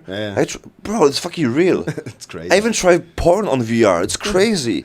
It's real as fuck. Like, what the fuck is going on? Why you look at me? Like what? Crazy, right? So it's not work, for me. But still, you see like the vision from the Apple. It's not go because it's still like there's one things what is not real. Like you basically. You don't have the things connect with your brain when you think is real. But there was one guy, it was also some podcast. He said he was also a scientist. He was on Joe Rogan, and he said he playing like ping pong and everything, and basically he goes so all in when he thought he's on on the real things already. So he didn't even realize he don't have like anything on the hand. It's like what's it's gonna go in this direction. Did you see the movie Ready Player One? Yes. Did you see the movie The Upgrade? It was even more crazy. It's like it was about the chip was on the body, and the chip already controlled the person. And on the end, he was the chip control his body. He kill everyone around, and he wanna kill himself, and he say do it like this and put the trigger, but basically he didn't put the trigger. Okay. And the AI take control, and it's like, and was one woman from police. They said, "Hey, you there?" And like, no, he's not there anymore. He's on the better place when he's always want to be. And the guy wake up. Like on the time when it's accident. The upgrade. Crazy. I was like, fucking what the fuck? And he wake up on the hospital like because it was accident, and then later they take over put the chip. So he wake up accident and say, hey, and his wife came when she died, but she died real, but on the fucking VR whatever, she was real, and he still remembers something, but like, oh, are you okay? And he like think like, yeah, I'm okay. And the thing is, was real or not? Yeah. Maybe it was not real. And then later he lived the life inside the brain. So basically, the AI create the virtual life for us because it's just one part of the fucking connection. And it's if you put the VR, one day it's we don't know. And we will absolutely. That's why I believe we are already like this. Yeah. I believe we are already like this. Like really, it's happened already. Yeah. You know the story about pyramid in pyramids and everything. Yeah. Like we know there's no fucking way. It's the human build, right? Yeah. And we still I think like the civilization before maybe was we all connected. Like a matrix. Yeah, and we are basically. This is what's going on about the electric field, and the atoms and everything. We're energy. We are pure energy, right? And they connect with the Tesla and everything. I don't know if you watched the fucking crazy podcast with the Terrence Howard, with the actor from who play on the Iron Man. Okay. Man, this guy, it's the destroy system. And he's basic actor. He play on the Iron Man, few other movies and everything. But black guy, and he was on he basically like a question a lot of things connected with the physics. He even make like a 96 patent about the, like, for example, AI and VR. He made it like many years ago, and the other people still his patent. And he make also the question like things connect with the one multiple one, right? He said it's not one, it's more than one, and he questioned like for all the physics and then everything, right? It was go viral. It's on Joe Rogan, 3 hours, amazing podcast, and it's like whoa, and the story, like beginning of his story, he said, Joe, I don't think I'm born like everybody else born, like I came from this world like different. When I realized after he born, like he wake up on the mother wand already, and when he, for example, his hand grow, he said his friend, and he said, oh hello, and he remember everything when he was on the mother wand. What the fuck? Yeah. Okay. And later when he was like a 5, when the dream, he go to the place, like some spirit and everything, but later he realized it was his voice when he grow already, right? And then he go to the place like a magic fucking garden and everything, and he get all the things connect with the world, with the universe, with the mathematics, with everything. So he get all the answer what he need. He start sharing, but he was become like, people call him like a quite crazy because people question. But it's 3 hours legit fucking podcast with Joe Rogan, when Joe Rogan is sitting and like, what the fuck is going on here? Like, how this guy, have everything, like it's make everything sense. Later people question, it's not like this, and not like this, but this guy's legit, And I know, like, I'm big fan of this because, before I was alone of many things what nobody understand. I was the first who sharing things about the Secret, the book The Secret, about law of attraction. Like what you think, what you feel, do you attract to your life and everything, like all the quantum physics and everything, like and I always thought I'm fucking crazy, I'm stupid. But now, like Joe Rogan talk about the, psychedelic,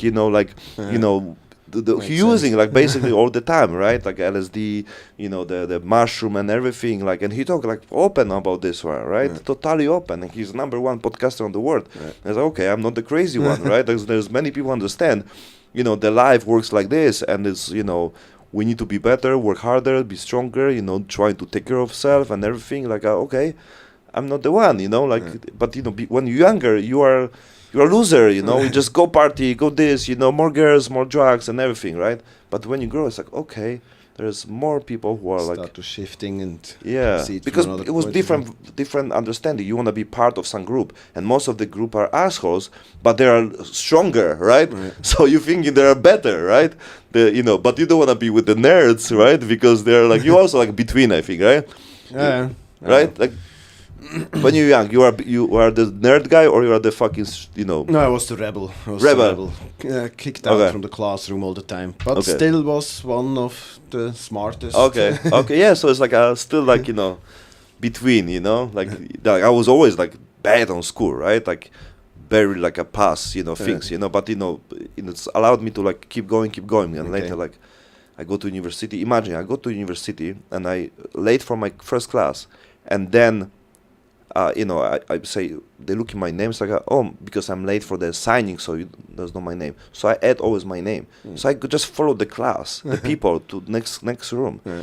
So and I thought I'm the part of the room. And then 6 months after, right, when I was basically like, how you call this, the president of the group, or like I don't know the name of English, but I was like the leader of the group, right? Yeah. So I get always tell the people everything, take the index and everything, like. So 6 months after, I need to take all the people index and with the grades and everything. So you are on this group? I was like, yeah, I'm the leader. That's why I take it. And I was like, you are not on this group. And like, what? I'm not on the group. I'm 6 months here, like, and I'm the leader, right? And like, your group is 1A, not 1D. And like, you wanna tell me, the 6 months I go to the wrong fucking classes? It's like, yeah. And like, no fucking way. And imagine this: my friend, who I know, was on the other group when I was there. Okay. And like, bro, like, I going in the wrong fucking group for the 6 months, and oh yeah, basically I always hear your name on every class and you're never there. And like, and why you fucking didn't tell me? I don't know, but maybe I thought some mistake. Maybe this other guy who had the same name like you. But everyone was wondering, like, we're not coming, but you are like always like a passing or something, like something wrong. Maybe they think there's some fake guy who's never there, but he always will be on the group. It's like, bro, like, so 6 months I'm going to the wrong place, like all the time with them. All the time, and I just put my name all the time because I thought I lay for this, to subscribe to something. 6 months, and being the leader, being leader, going on because the first class I go to the wrong room, but good I go to the same like the subjects like economy also, right? But if I go like fucking biology, I will be 6 months like what the fuck, like the students like maybe it's economy looks like this time, I don't know, So yeah, this was my story. I was always like I try many things. I have 12 different jobs for like 5 years. Okay. Always like kicking, from somewhere, like many different reasons. I was not always the reason, but mostly yes, because I was good on the talking. Yeah. But my action are not match. Okay. So I always get the job, but I always like they kick me out after 3 months. Fucking testing period. Like yeah. Right. But I always like I play game like can you pay me like this? And it's like, no, you cannot. It's not how what we pay. And it's like, so your company looks good. I think you want to have more money, sell more and everything. So for sure you invest for the people some money. Like, like good things cost money, right? You know this, but it's okay if you don't want to pay. I'm okay. Like, and they call me after anyway, and they offer me the more money. So, but like I said, I was always like. The person who like talk a lot can sell self. I can sell things, but mostly about the interview, because like the action was different. And then I learned the action are much better than just talking.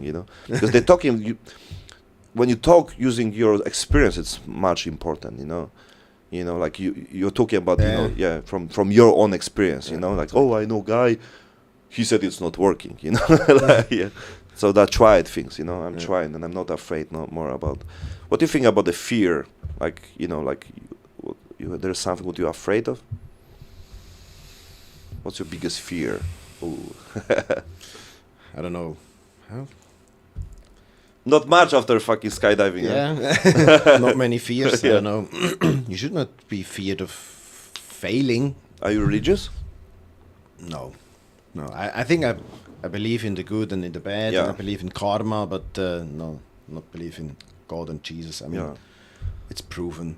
Yeah. I mean, I use this, and I have a different opinion about this one, but I start believing God just like I add God, like if I have some extra person who help me, take care of me, everything, I say, I can believe on you, like I mean, I put more attention to this one, but it's like for me it's it's like I think some people they need it. They need they need a religion. They need to be guided through a religion because some people say like you need to have a God so you can be fear on something so you can respect. Yeah. So it can be also the way like people can see but in general like nobody think about this religion this way, right?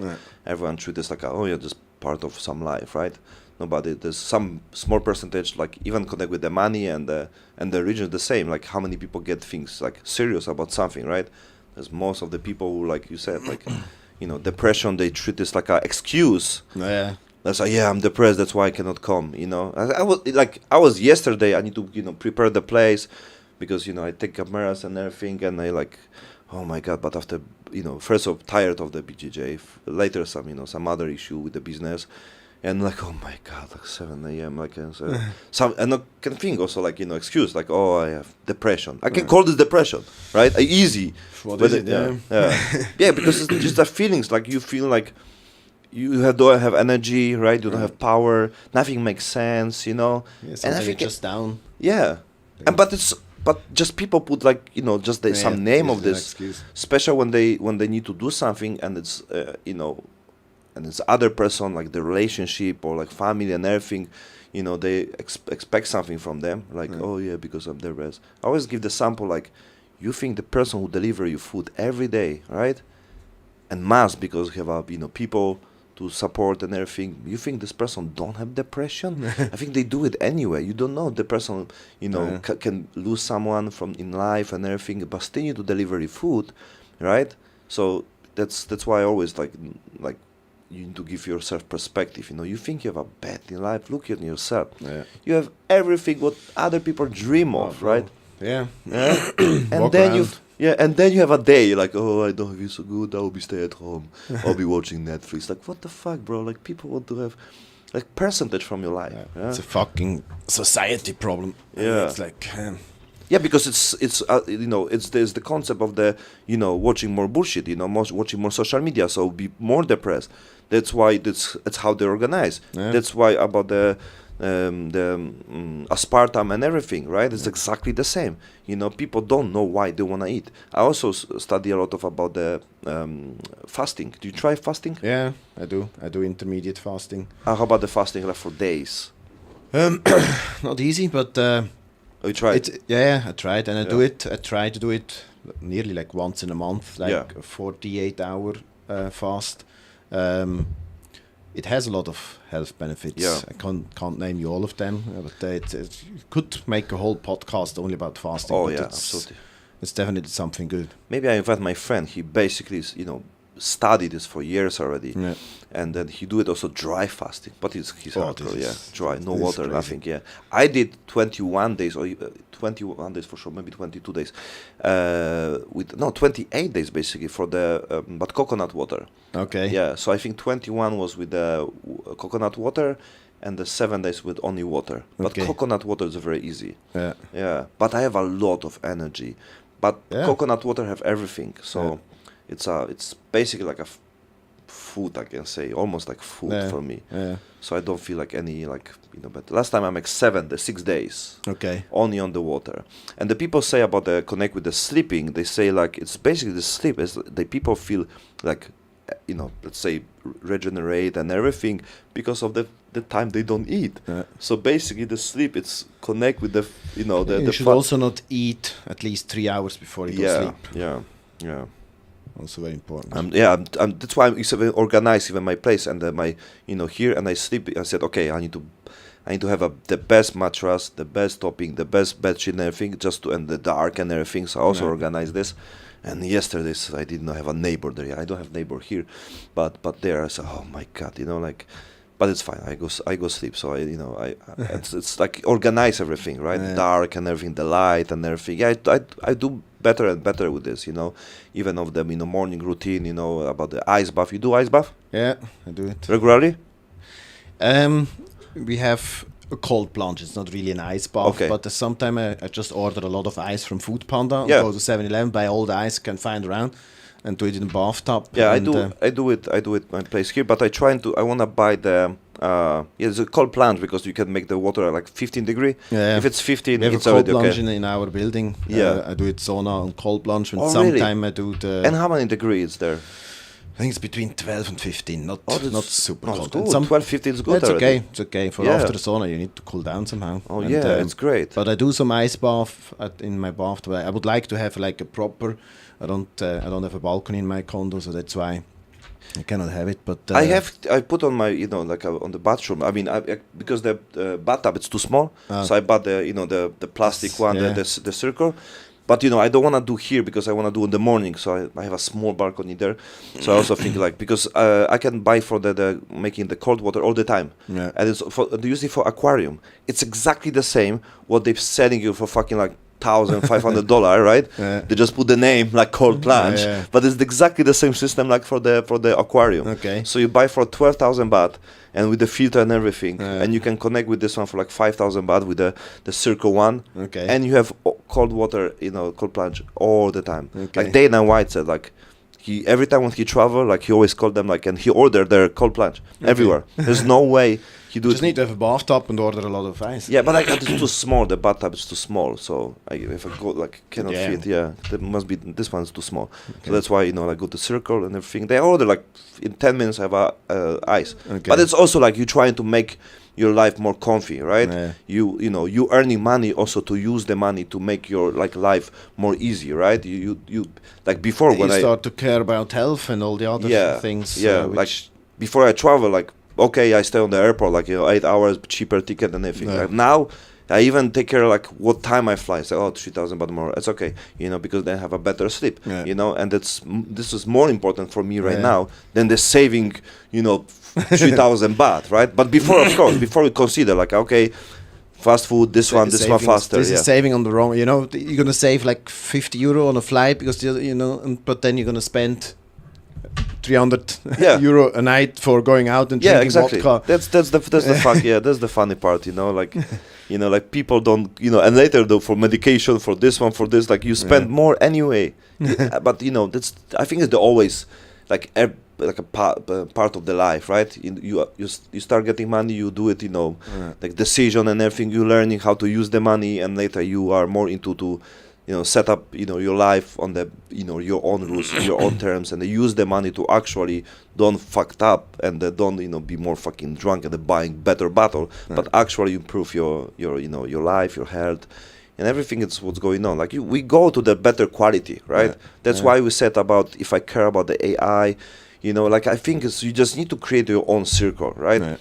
I care about other people, right? I care about, what's going on, but I don't listen news, of course. I know what's going on in the world. It's nothing new. It's fucking all the time the same. You play news, and not reading news at all. Yeah, but it's the same. It's the same. It's just the same what I told you at Pornhub.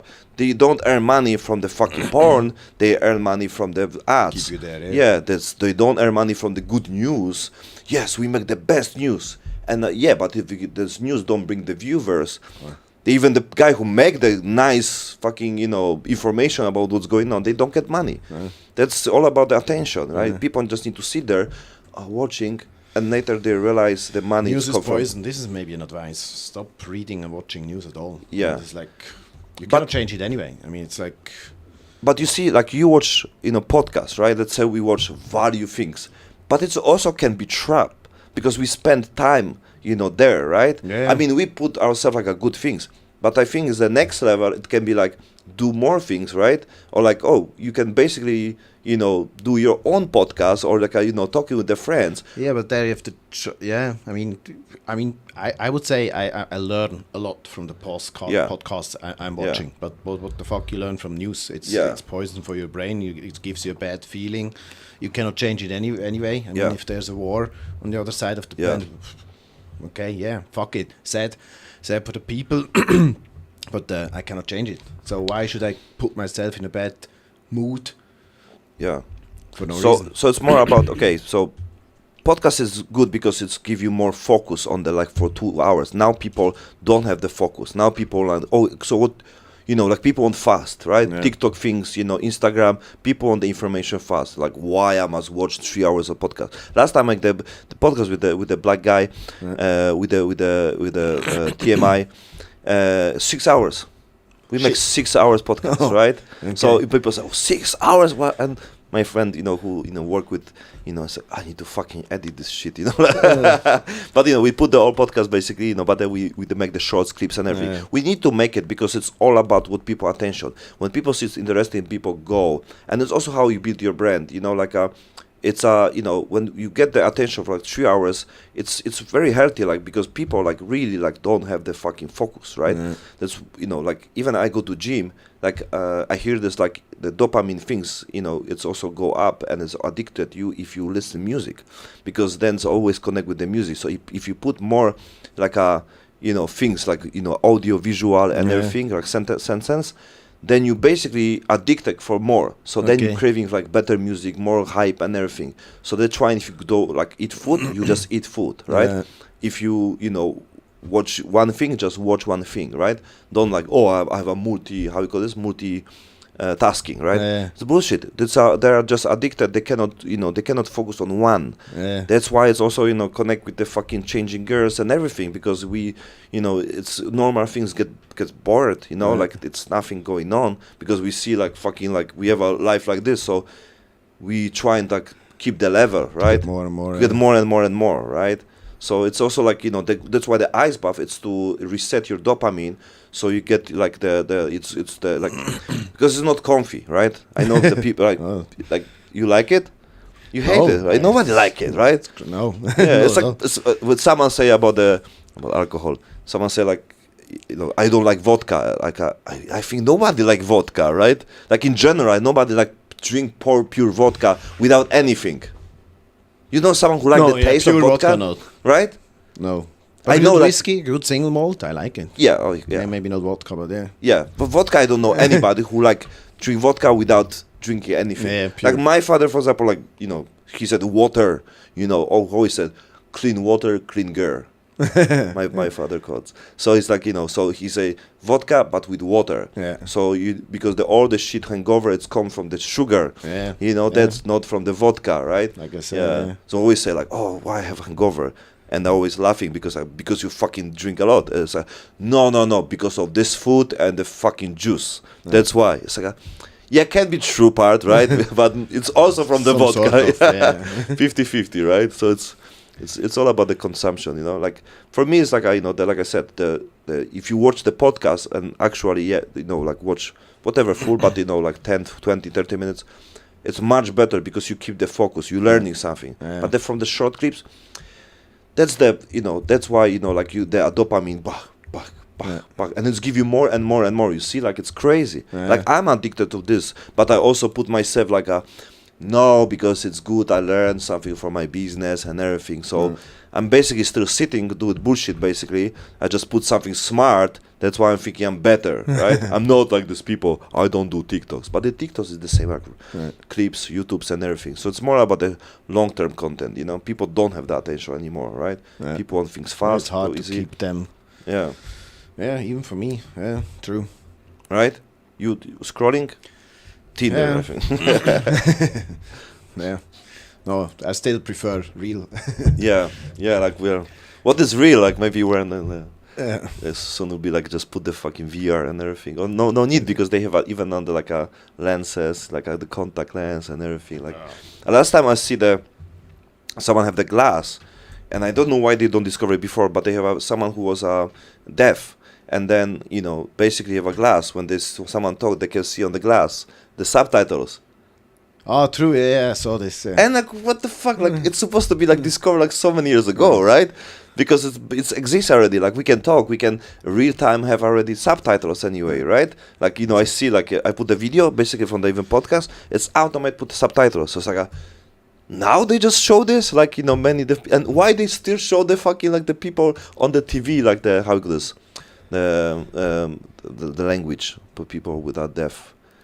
The hand language. Oh, I forgot the name, but you know what I mean. Yeah. So it's like, why they still put this? Why they don't put subtitles? Maybe someone from family work true. Like right, like they can subtitles, and the real time it's show already for many years. For the real time, I can basically talk to someone. You can take phone, right? At the Google Translate, you can trust everything. The new Samsung has it built in already. I can call someone and they can translate to Thai in real time. Real time, yeah. So I don't know why they're still showing this. Good question. I know why, because this person like maybe have a contract, or maybe they need to hire, like they don't need them anymore, right? So it's like, damn, I learned this for 10 years and now I'm useless. The subtitles, right? This is what you say about AI. This one already, why it should exist, right? You can have the people. There's no many. The language would stop exist. Why people need to use this language if they have a glass with the subtitles? You know, right? They can even have a lens for sure, like the contact lens. You know, and it's soon for sure. Show you the name of this, and you know, can walk around, and their AI will tell you and inform you about everything. Yeah.